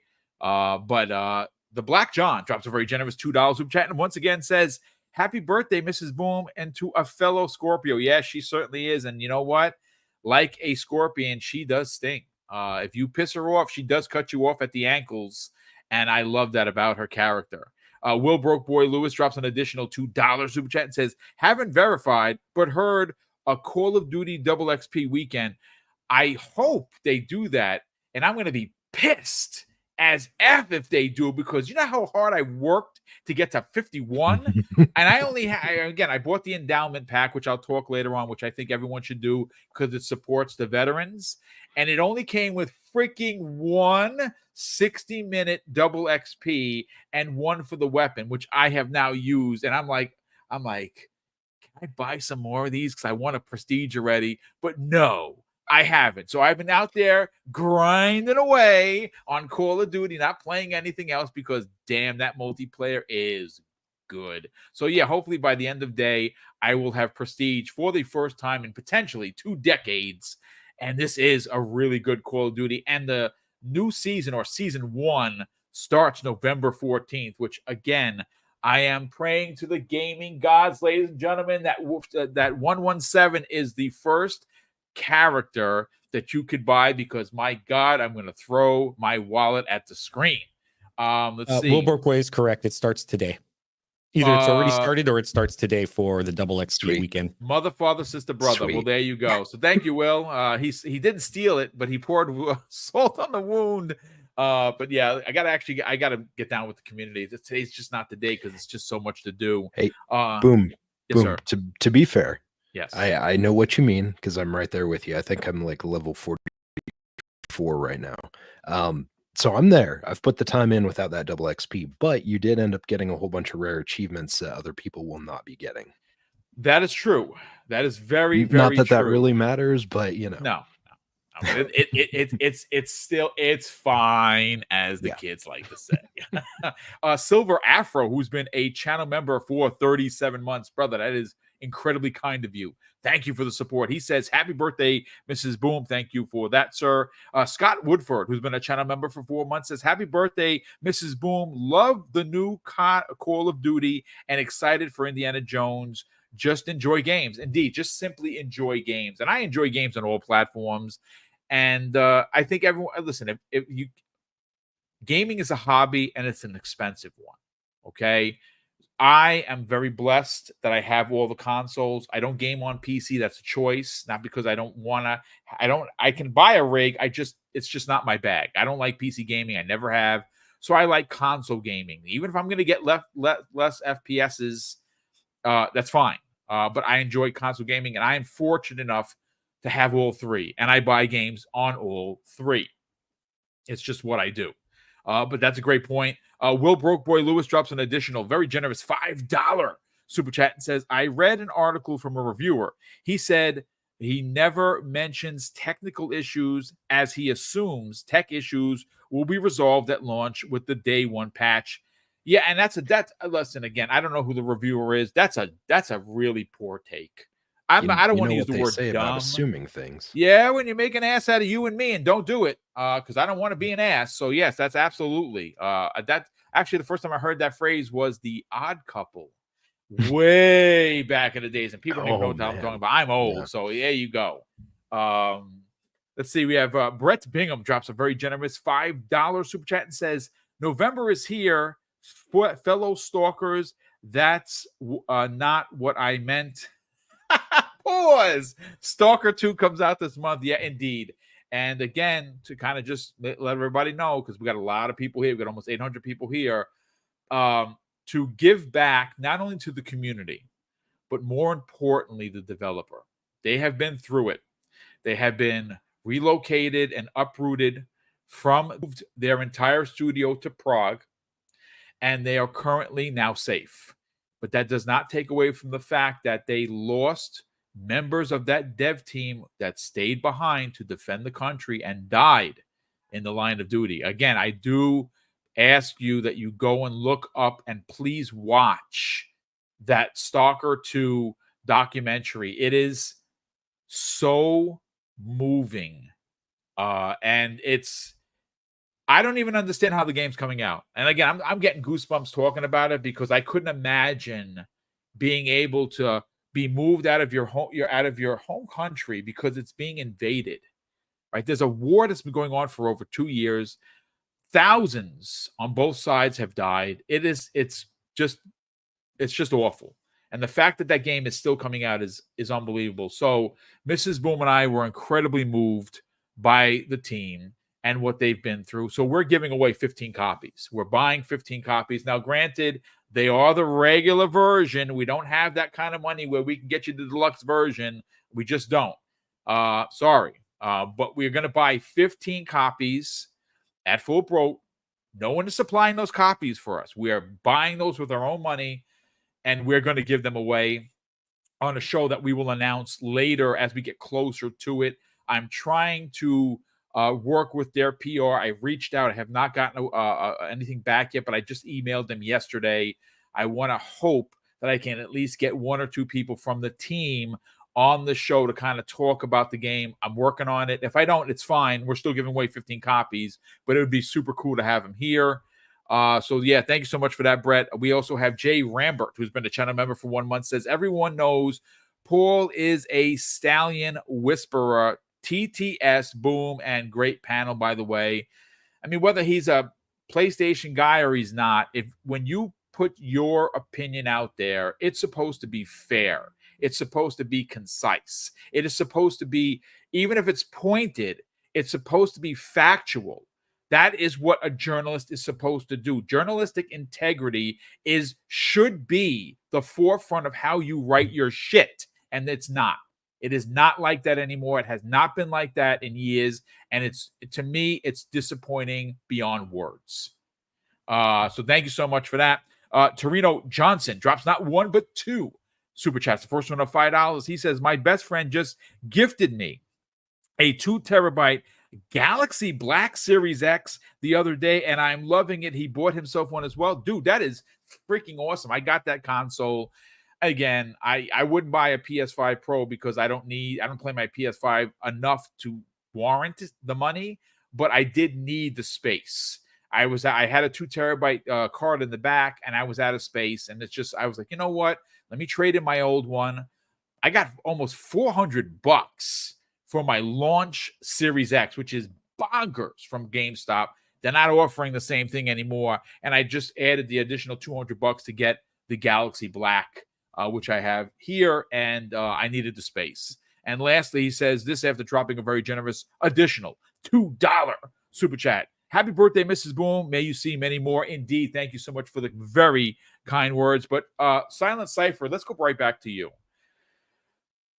I think what we saw happen this week, specifically with Xbox Game Pass and Call of Duty, is something that a lot of us expected. Right? I personally did not have in my cue cards that this was going to fail. If there is one particular game out of any platform's games that could stand the test of time, well, there were only a handful. Grand Theft Auto was one of them, which will never be in a service because they are going to make $1 billion in 24 hours when that game releases, potentially next year. That is I think it's going to break even more than that. I think you're going to see $2 billion because it's Grand Theft Auto. It is the biggest, IP in gaming. But you know who can go toe to toe? No doubt about it. It's Call of Duty. And to me, folks, I think that what we saw was a perfect storm. I think what you saw was Treyarch did something that we know that they have the talent to do, and that is release a game that has incredible graphics, incredible control, and more importantly, damn good story writers, because that's what they are at Treyarch. Some of the best Call of Duties in history, as great as Infinity Ward was when it was run by Vince Zampella and his ex-partner, those dudes knew how to tell a story. Well, Treyarch was the kid brother, and now they are the top dog at Activision, and they delivered on single player in the biggest way. And I haven't played it because I'm usually the reverse. I'm usually single player first. I'll dabble. But because multiplayer has been so freaking good, I haven't even started the single player. It's bonkers for me personally as a gamer. And I'm going to get to it as soon as I prestige at least once, which thanks to Double XP, Fangul, now that you give it to me, right? So now I can prestige quicker and I can get to the single player. But this is the perfect storm, Cypher. Why do I say it's the perfect storm? Well, Activision is now owned by Microsoft and Xbox. They spent over $75 billion on what a lot of people said was going to be a giant L. They also did something that no one thought was going to happen, and they released it into Xbox Game Pass. I still honestly can't believe that I'm playing Call of Duty Black Ops through freaking Game Pass. That to me is bonkers. But why I say it's the perfect storm, because all of the doubters, all of the finger pointing that Xbox Game Pass was not sustainable, Xbox Game Pass hurt the industry, no one on PlayStation was going to buy the game now. Certain particular cap-wearing fellows did quite a few videos about how Xbox has died and dead. Again, no names here, but it's 60% year over year plus on both PlayStation and Steam. It is the biggest one-day new subscriber count to Xbox Game Pass. It is number one on store after store after store. I don't know how quickly they've hit $1 billion. I do know that Activision has said more numbers are going to be released, and it's Friday. We haven't heard anything. I would imagine you can look to Monday, Tuesday for those next numbers. Honestly, I cannot be more happier for Phil Spencer as the leader of Xbox, because he, in my opinion, is having not only the last laugh on the gaming industry, he's having the best last. Let's get your take. Yeah. There's always that worry that the next Call of Duty is going to have some sort of issue. I always get a little nervous, right? Because it is a big brand. Everyone expects it's going to do well. You get nervous sometimes that maybe somehow they're going to crap the bed.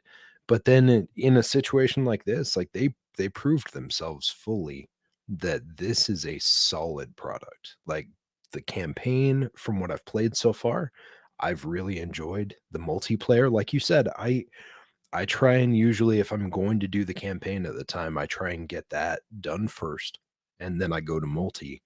I jumped into multi, and I haven't even I think it took me 3 days before I jumped into the campaign, because I was just like, no, I want to keep playing multi.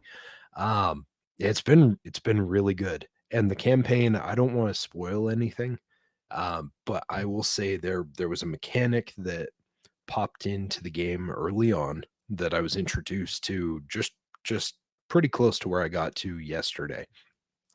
And when I saw it, I was like, okay, I like this. This is a different idea. This is a different approach than what I'm used to for their campaigns.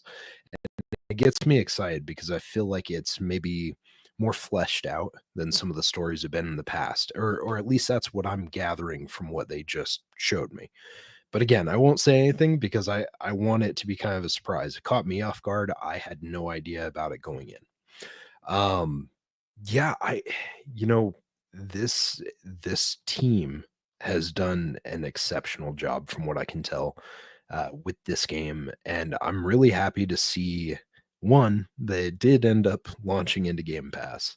I know there was a little bit of reservation here and there, and I was Yep. still until it was completely confirmed. I always just kind of wanted to be like, well, I'll wait until I see it in writing Yep. because it made me a little bit Hard nervous. to believe, brother. Hard to believe. Over, yeah, like 70 billion ish is a lot of money. And so, like, had they decided to actually bring something out separate or make another tier to support those specific games and stuff, it wouldn't have surprised me. And I think that's just my cynical old man kind of shining out when that type of thing comes to mind. But I was a little bit like cautiously optimistic. It should be there, but we'll see. And then when it was announced, I was like, okay, this is awesome. Like let's go with that.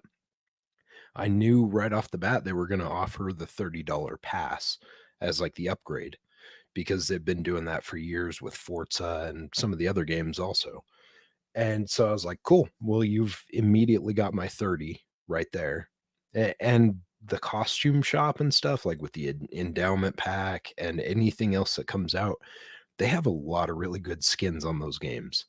Like I think the only thing I was sad about shifting from the other game was I had like Ash, I had Michael Myers, I had all these other Yes, me characters. too. Yes. So that hurts a little bit, but they still live on. You can still use them in what I think they're in Warzone, and they're Warzone. in Yes. any of the Yeah. other stuff Mhm. from the previous. So it's still there, but I do look forward to when I get some more skin alternatives. Looking forward to that quite a bit. This game has been crushing it. There's been some people out there I feel like trying to badmouth it. And I'm just like, you've either not played the game or again, you've shown your true colors and Yes. you're just trying to get engagement. Because if you're trying to bad talk this game right now, you haven't experienced it or you have ill intention. Like it's just what it is. Um yeah, I don't know. I feel like I've already talked really positive about it, but yeah, they knocked it out of the park so far. I'm really happy with this version. Looking forward to playing more. You know, why I have a giant smile on my face is because as a gamer, I'm experiencing something that as I did not expect to go into multiplayer. I feel, Fuzzy, that we have returned to the Xbox 360 days. And I'm not the only person that have said that. There's been a lot of conversation where you're having this uh, resurgence or this renaissance, if you will, of during the dude bro shooter days when Xbox was ruling the roost, right? That when they had Call of Duty and they had the map packs, if you remember, in advance, even if it was a month, people played on Xbox because how popular Modern Warfare 2 specifically was. And that's the game that's the last game I prestige. I mean, that's how long ago it's been. And I've played Call of Duty, but I'm like, just not my thing. I'm more of a Halo guy, right? So that's fine. But that has changed with this game. And I gotta be honest with you. Seeing some of the backlash, some well deserved, some overly blown out of proportion, but seeing the positive conversation, it makes me happy for the leaders of Xbox. Because listen, if it's up to Satya Nadella, if it's up to Amy Hood, this is going to run like a corporation runs.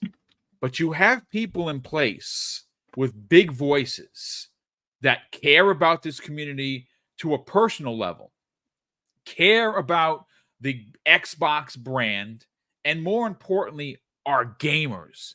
Phil Spencer leads that conversation because that dude is like one of us. He is a gamer.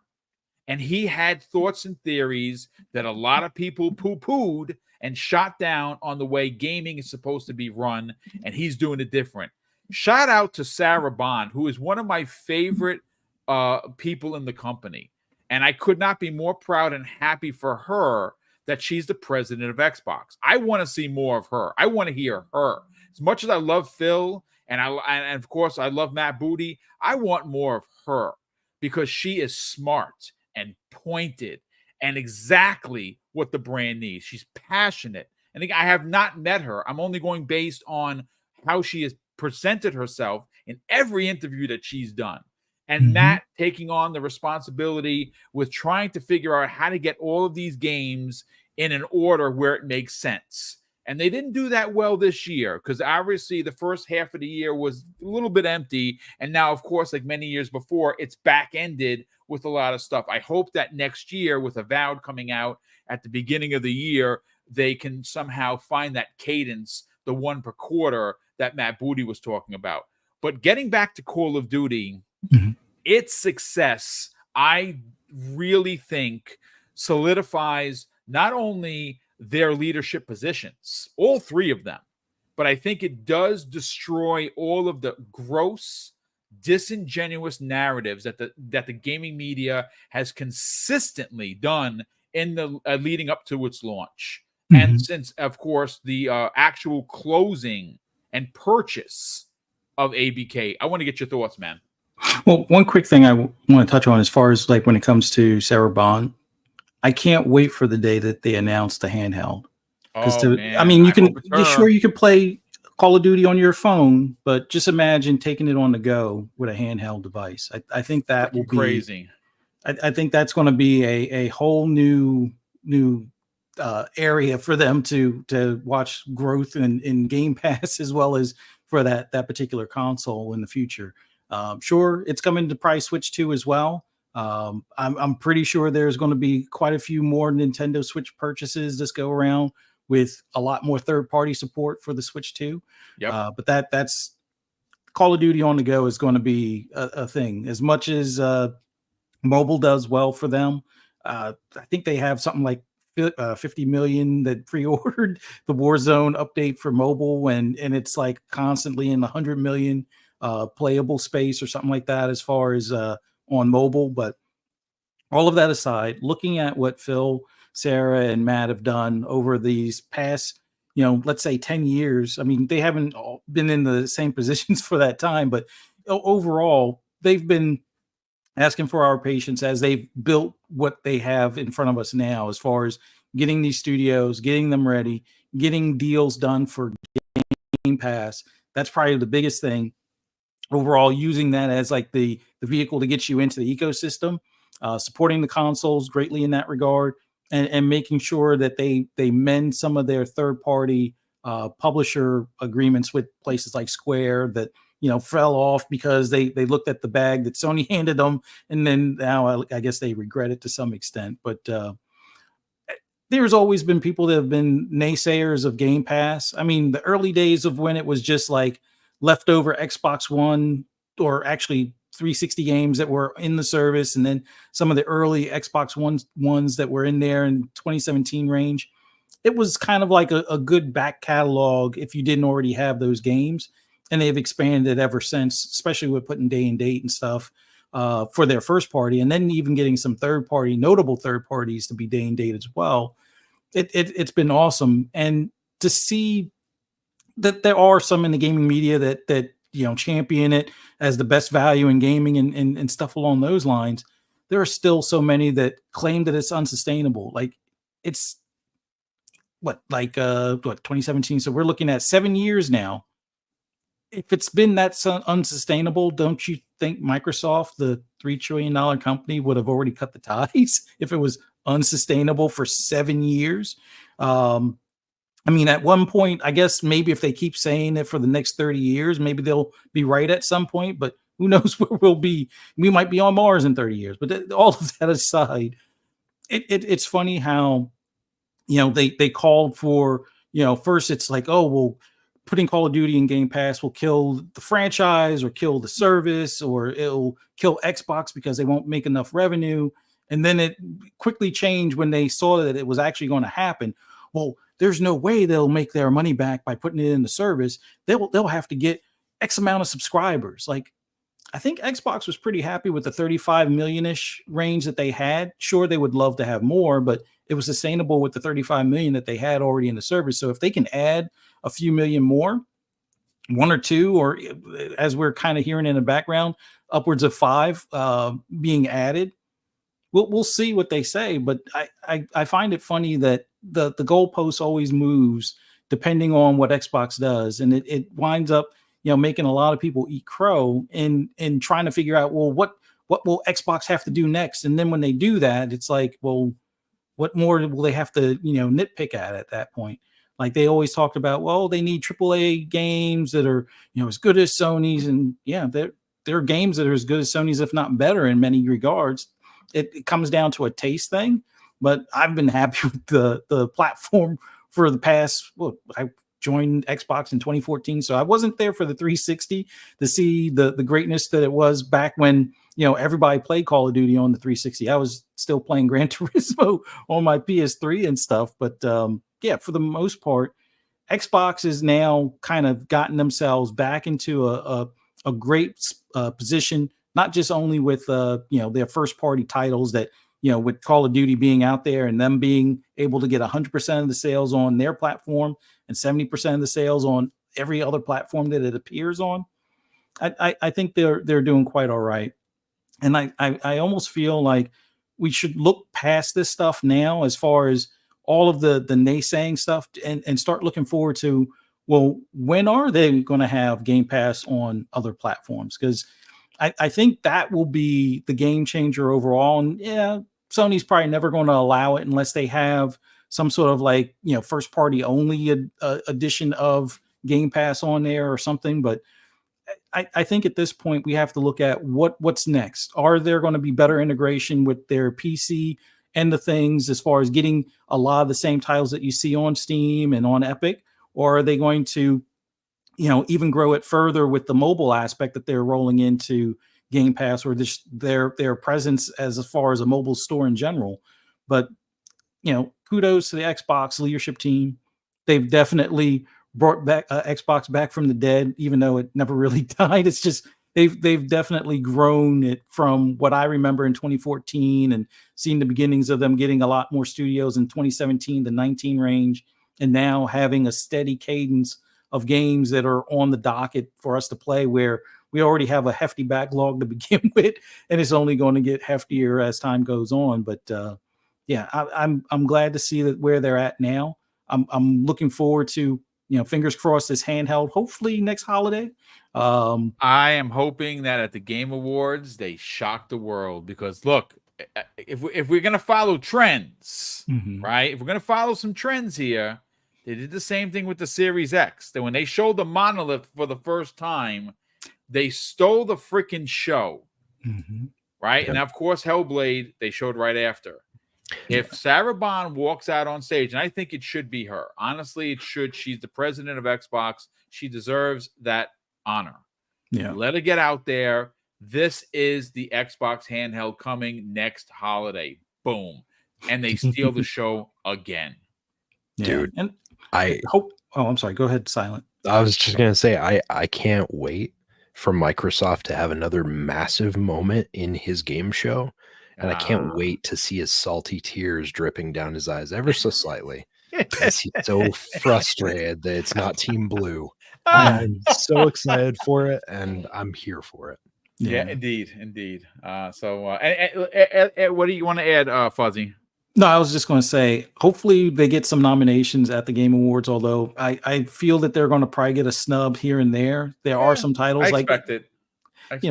There's even people that will claim that, yeah, Call of Duty should never be considered Game of the Year material, but there are many out there that disagree. Same thing happened with Forza Horizon 5 back in the day, and Forza Horizon 4 even.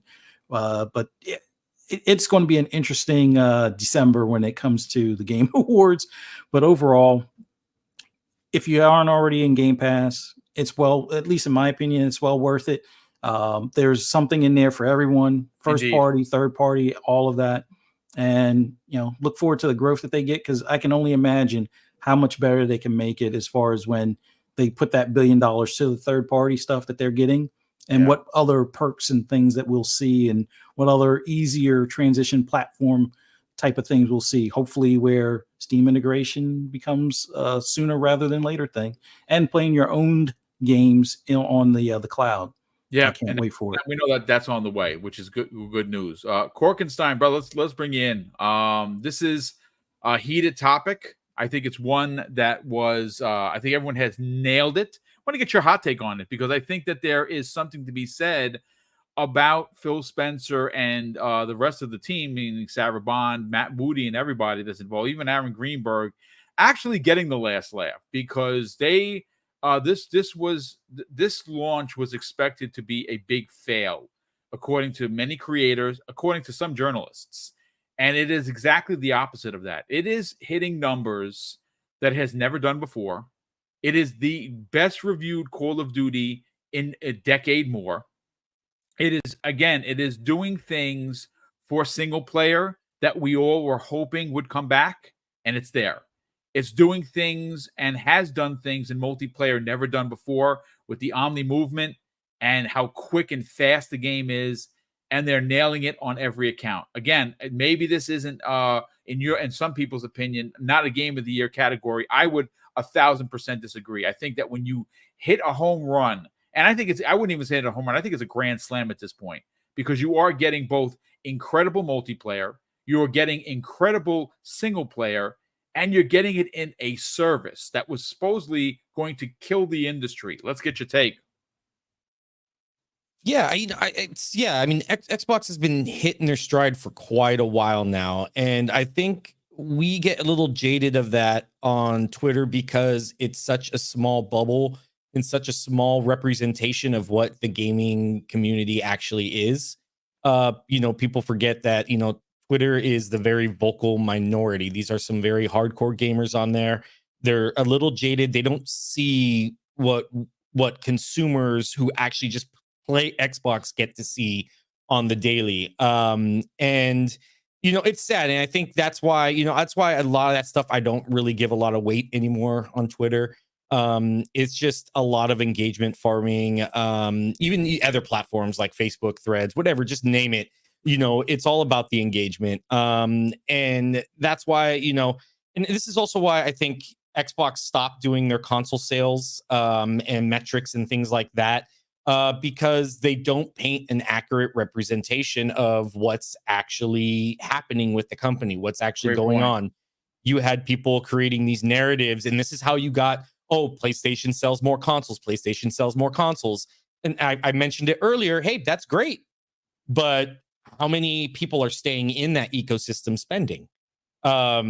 Guess what Game Pass does? Keeps people in that ecosystem spending. Yeah. This is why Game Pass is sustainable. It's actually something called the halo effect, no pun intended. I learned about it from One Bad Mother, where it's people that actually spend more in an ecosystem because they feel like they're getting a better value and they're receiving less or receiving more for what they're paying for, and paying less for. So that's what it is. And that's why I think a lot of people are jaded because they aren't consumers in that sense, or they're looking at it from a consumer standpoint. They're looking at it from a gamer standpoint. I'm pretty sure I can speak for everybody here that's saying we have been eaten incredibly good with Game Pass. Yep. I've loved almost every single thing that's came out. I've played almost every single thing, surprisingly, that's came out on it. And yeah, great job to the team at Xbox. They've been working hard. I know some people will, they've been complaining about messaging, and there's been no messaging. Xbox has been pretty open about a lot of the stuff they're doing. I will say things have changed, as they do with an industry, something that was planned again, same thing. Things take a while, and the industry changes, and it's especially with COVID happening and multiple other things, the industry had to change and shift courses very quickly. So plans that were made, 5-6 years ago now aren't feasible, and things had to change. That's understandable. But again, we're consumers, so what does it really matter? As long as you're eating good, you're having fun in the ecosystem, and you're playing some really, really great games. Who cares? Yeah. Who gives an S? we're here to play games. We're here to have fun. And I think at any point in time, anybody that's trying to push this unsustainable narrative is purely for engagement, and it's something that will always work, especially on the way the algorithms work on Twitter right now. Especially if you're more invested in these people and you're invested in that kind of gaming community sphere, I guess, of talking about games and stuff like that on Twitter, it's going to push things like that. I'm not an expert. I don't know how the engagement works on it, to be quite honest. I'm only assuming here. So before anybody thinks I'm, it's 100% assumption here. So, it's you're going to get those narratives constantly coming across, and it's just sad. And this is why I think the media has to kind of do a little bit better. But it's also another thing that is the industry issue, because they keep such a high wall. And of course, it's fair, because you don't want industry members, or you don't want media members being so close with the industry, because then you start getting protection and skewed narratives and things like that. We're already kind of seeing a little bit of it with some companies, but that's a totally another conversation. Like I said, I can go on, but I've already wasted enough time talking about this. Let's get to birthday for Miss Boom. I got the winners. I got 10 winners picked. Again, great points of contention. Again, Korkenstein panel, you guys were awesome. Ladies and gentlemen, listen, we went a little bit longer than normal, because normally we've kind of scaled the shows down, but this was one of those topics, or a pair of topics, that I think really kind of needed the panel members and the chat, for that matter, to kind of really sink our teeth into. It's not something that you want to, half message. You want to get out there and you want to make your points pointed. You want them to be thorough. You want them to be understood. And I think everyone has done that. But we do have 10 winners. Now, again, if you weren't in the beginning here at the show at the beginning, I just want this to be clear. If you win, you will get your prize. What is not going to happen, because of time and because of what's happening, today is Mrs. Boom's birthday. It is all about her. Tomorrow, I have family coming over, and it's going to be a lot of people here, and I don't have the time or the bandwidth to be, reaching out to everybody who want a prize. Normally, I do a day of. Everyone knows that. I run to the store and I go and I drop the money. I get the cards, and I'm taking pictures, or I'm scratching them off and spending the time to type them in. It is a process that goes into it, and it's nerve-wracking, because of course the one thing you want to do is get everyone that want a prize, get them their prize. That's something that Mrs. Boom and I are incredibly values to us. We have to get the people their prizes, so we don't like anybody waiting. I'm going to do it on Sunday. Sunday is going to be a down day for us. I'm going to have all day to work my magic and get everyone their prizes. And again, if you don't get back to me, like I'm waiting on, sometimes I have to wait on people 2 or 3 days afterwards.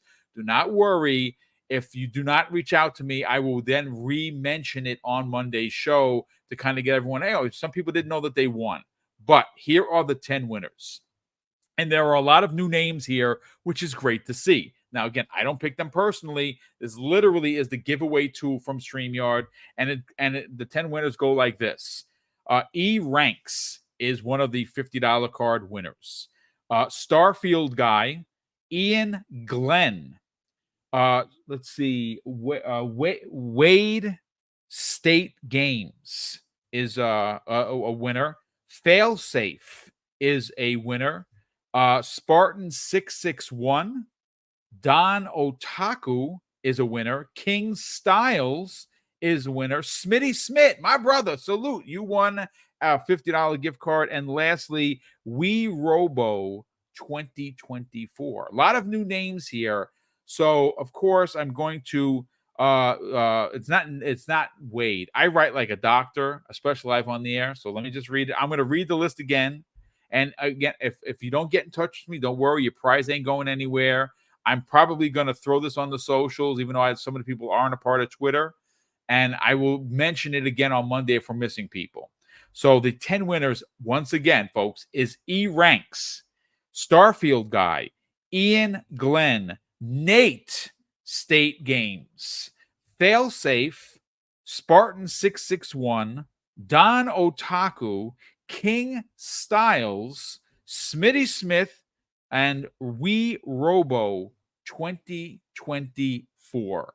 You 10 fine community members have won a $50 gift card courtesy of Mrs. Boom's 4th annual birthday bash.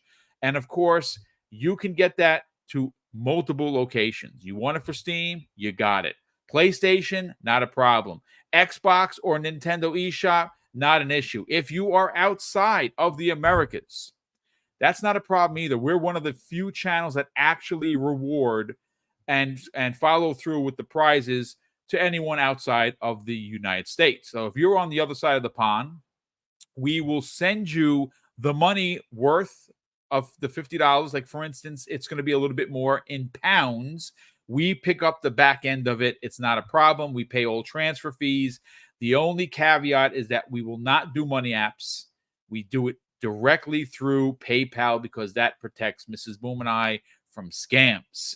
So again, if you are outside of the Americas, do not worry. We will honor the prize as we promised that we would, and we will use PayPal only as a way of getting you your value prize. And if the value difference is more money, well, then we spend the additional monies because that's something that we again, we're not rich, but we follow through with our contests, and it's important to us to do so. So those are your 10 winners. I'm going to throw it up on my Twitter so you can see again if you maybe didn't hear live during the show who won.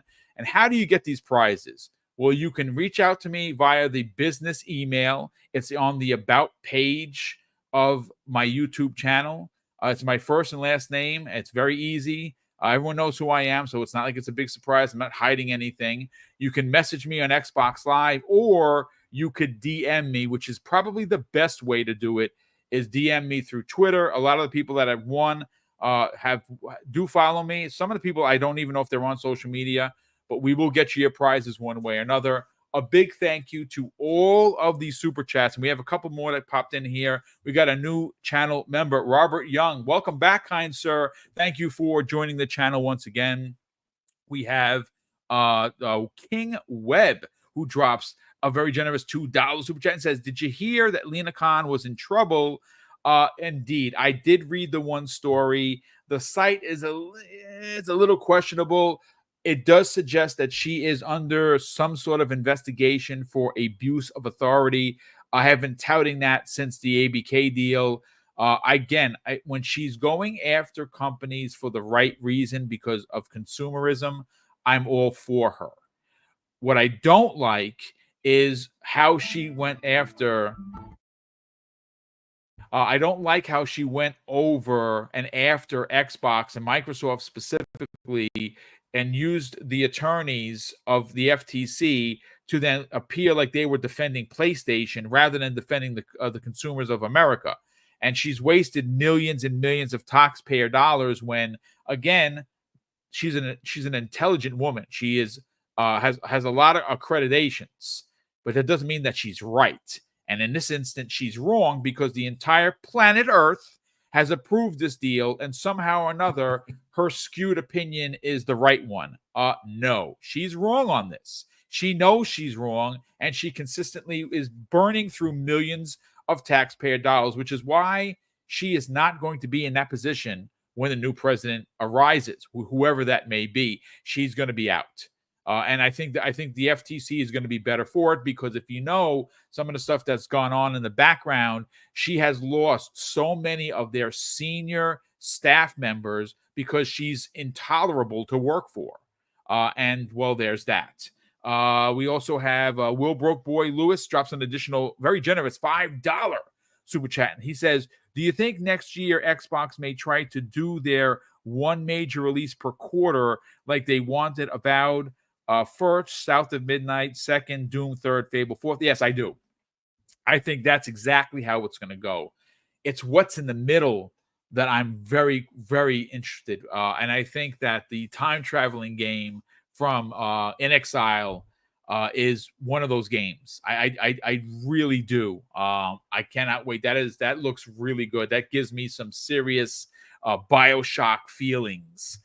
So we'll see. But listen, let's get everyone out of here. And again, a big thank you to all of the super. Okay, I thank you so much. I'm going to copy and paste all of the actual. Thank you, Fuzzy. Super appreciate that. You have saved my soul, because again, getting to, for me, it's super important to get these prizes out, and it's a lot of pressure. So thank you so much for that. Definitely appreciate it. Most of these people are actually on Twitter, which is great for me. Super easy to DM. But thank you, Fuzzy.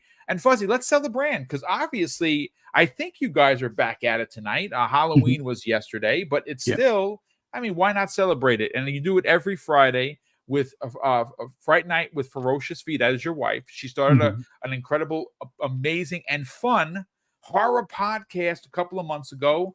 Talk about it. Sell the brand for her channel. Sell the brand for the best place for anything and everything in the racing genre. And of course, that's Fuzzy Belvedere. And where can people follow you both on social media?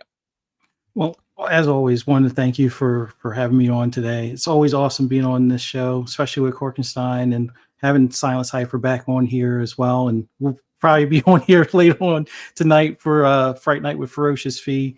We're going to be talking about Trap, M. Night Shyamalan movie. It may not seem like your typical horror movie, but it has its tense moments and things. And that should be a fun conversation at 6 tonight. Eastern Standard Time. Just do a search on YouTube for Fright Night with Ferocious Fee. It's every Friday at 6 p.m. Hope to see you guys there. I'll put the link in the chat in a few seconds. And then you can also find me on Xbox Ultimate on Fun Speculations channel later on tonight at 9 p.m. Eastern Standard Time. Probably going to be talking a lot about Call of Duty and a lot about the nonsense with people, crapping on it and crapping on Game Pass, and we might even get some additional gameplay time in as well, because Call of Duty is definitely taking up a lot of our time or a lot of our free time as far as gaming. You can also find me on YouTube. Just do a search for Fuzzy Belvedere. You can find my YouTube channel. Haven't been doing it as much lately. Just been having fun on a lot of other podcasts for the most part, but just whenever there's major news for anything racing related, I usually try to put something quick up there as far as like upcoming things for Motorsport or Horizon, which it's that new week, new car specials, and they're doing like car tags where you can win like a free pass thing, so you can get a car and the community gets to vote on which car that is for the following week. So definitely, if you haven't played Horizon 5 in a while, definitely hop back in. It's worthwhile, especially if you're into collecting cars. But as always, love doing these podcasts on Friday mornings. Also, hope to see everybody that's in the chat here today for Monday afternoon for Xbox Lunch Break Special. Once again, gotta say this before I finish up. Happy birthday to Mrs. Boone. Thank you so much. Thank the both of you for being great people in the community and being awesome gamers. And without you guys, we couldn't do any of this stuff. But greatly appreciate it. And if you want to hear my rambles and rants on anything gaming related, you can find me on the app formerly known as Twitter at Fuzzy_Belvedere. Might even open up a Blue Sky. It'll be the same, Fuzzy Belvedere. Any other social media platforms, including Instagram and stuff, you can find me there as well. But have an awesome weekend, everybody. Stay safe and happy gaming. New month to get those achievement points and be on the board. Indeed. And thank you for the kind words, brother. Super appreciate it. And of course, I couldn't do this without you guys. And of course, the chat. Without the chat, there's no Double Barrel Gaming, because I have nobody to watch. So I definitely appreciate it. And Mrs. Boone, we take none of this for granted. We honestly, is just so grateful for the amount of support and kind words that we get on a regular basis. We love doing this. And again, she's not on a podcast, but she handles a lot of the business aspect, because she is sharp as a tack. And it's some of the stuff she likes doing behind the scenes. All of the contests that we've ever done, they're her creation. And it's, again, she, like we did the other day, she yesterday was Halloween. My wife works she's basically the internal affairs for Meals on Wheels. And she works for specifically the North Bronx. And she takes it super serious, because sometimes people don't eat, and she doesn't, like I said, she not on her watch. And because, you know, the drivers and the deliverers, they're overlooked by the company, by most corporations. I helped her bag 60 plus goodie bags to give to the drivers and to the deliverers because no one ever cares. And she spent her own money on that, and she didn't have to do it, but she's done it year after year, and she does it for every holiday. And it's stuff that we do like that. A lot of the stuff we don't talk about because we don't need the accolades. But just for the, you know, your commentary, yeah, we definitely appreciate it. But thank you so much, Silent Cypher. Let's sell the brand of the Xbox International Podcast that doesn't just have it in English. No, they have an Espanol version if you are on only Spanish speaking gamer, which there are a lot of them out there, and it's pretty awesome. But listen, let's sell the brand. Talk about it. Yeah, well, first off, thank you so much for having me, and happy birthday to Miss Boom. This is awesome. I'm excited to see someone giving back to the community this way. A lot of people don't do it, and it's really cool to see when you find those. So you guys are doing good things. Keep it up. Hopefully, I'll be visiting you guys again here in a couple of weeks. Hopefully, I'll be hanging out with you gentlemen. I'll be seeing Fuzzy this evening, as he mentioned in Fright Night with Ferocious Fees podcast. So you'll find me there this evening, 6 p.m. Eastern. And let me think. Besides that, hopefully I will be on Xbox International podcast with my brothers, Crazy Louie. Hopefully Sour Blow will be back. Plume might be taking a second because I don't know if he said anything yet, but baby number 2 just showed up. So if you see Plume out there, make sure that you give him some congrats and shout out. That's I'm awesome. sure he'll be needing lots of sleep, and he Indeed. probably won't be getting it for a while. No, at least for the first 18 months. Sorry, but pal, you Yeah. know. Yeah, those are the rough times. I don't envy anyone going through it now. I've been there, and I feel the pain. But besides that, yeah, next Friday evening, you will end up catching me potentially on Iconic Video Games with Axel 1324, Doggy Dog 420, Death Dealer, I think, and Princess Zelda if she's back. I forget. I've kind of been out of the loop for a minute, but hopefully I'm hanging out with them next week potentially. So make sure you check that out. As Boom mentioned, we do have a Spanish-speaking version of Xbox International that airs on Friday evenings. I am not part of that one because I am very white and do not have great Spanish in my repertoire. I have some things, but unfortunately, a lot of it has faded since high school. So I'm a real whiz at Google Translate, but that's about as close as I get, unfortunately. But make sure to show those guys some love. Stop by, say hi. And if you're bored after this, if you want to listen to something while you're playing some Call of Duty, because let's be honest, that's where most of us are going to be after this. Crazy Louie is actually live streaming right now, I think, doing a morning show as well. So if you want to go over there and pester him, give him a hard time for me, tell him Cypher says hi. And yeah, give him some grief while he's hanging out for a little bit. But yeah, chat, you guys rocked. Congrats to anyone who ended up winning today. And yeah, hopefully I'll see you all on Call of Duty here in the next little bit.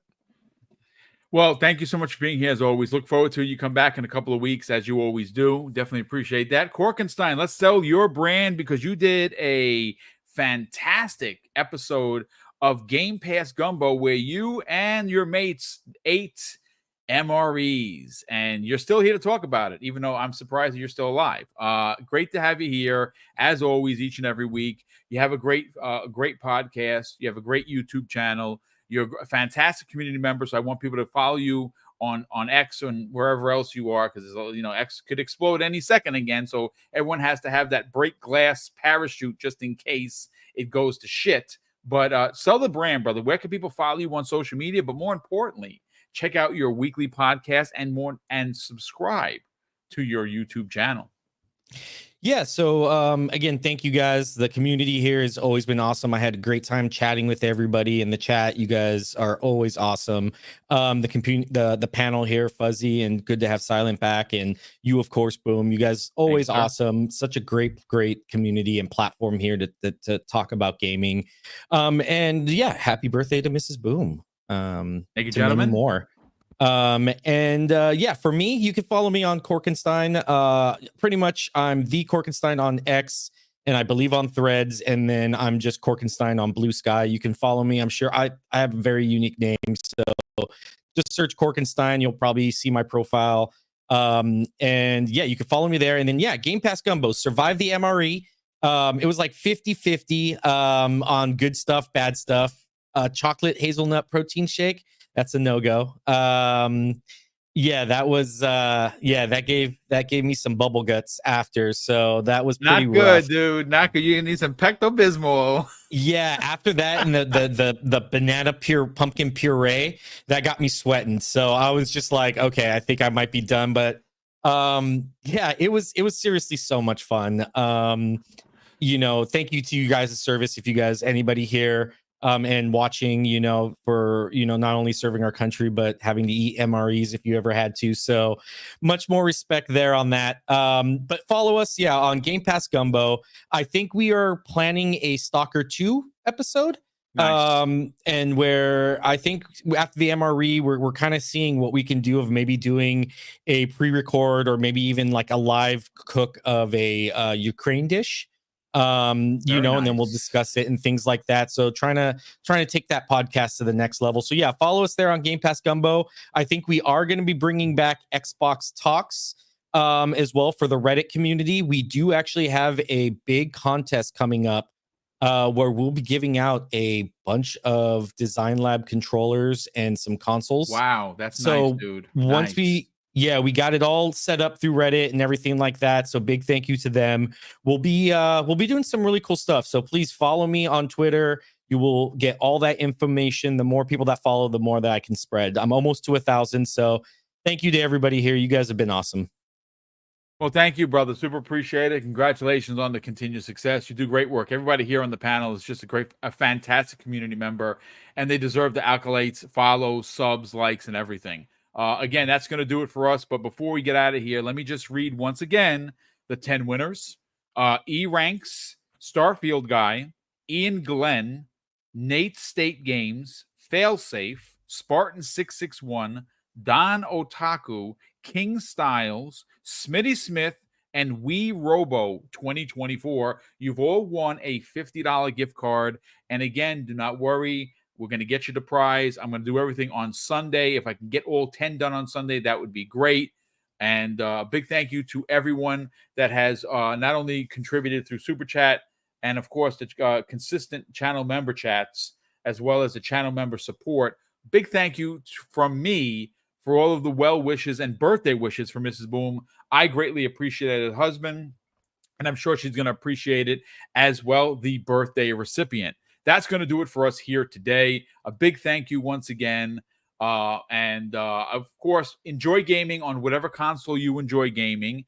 And we'll see you next week on the newest episode. But before we get out of here, I want to close out the show with something that's incredibly important to me. Hopefully one day it'll be important to you. And that's something that my dad taught us when we were kids. And he would say, Craig, treat others how you want to be treated. And also, it doesn't cost anything to be nice. You live by those rules, son. I can guarantee you're going to have an awesome day. So take care, everyone. And we'll see you next week on the newest episode of Breakfast with Boom.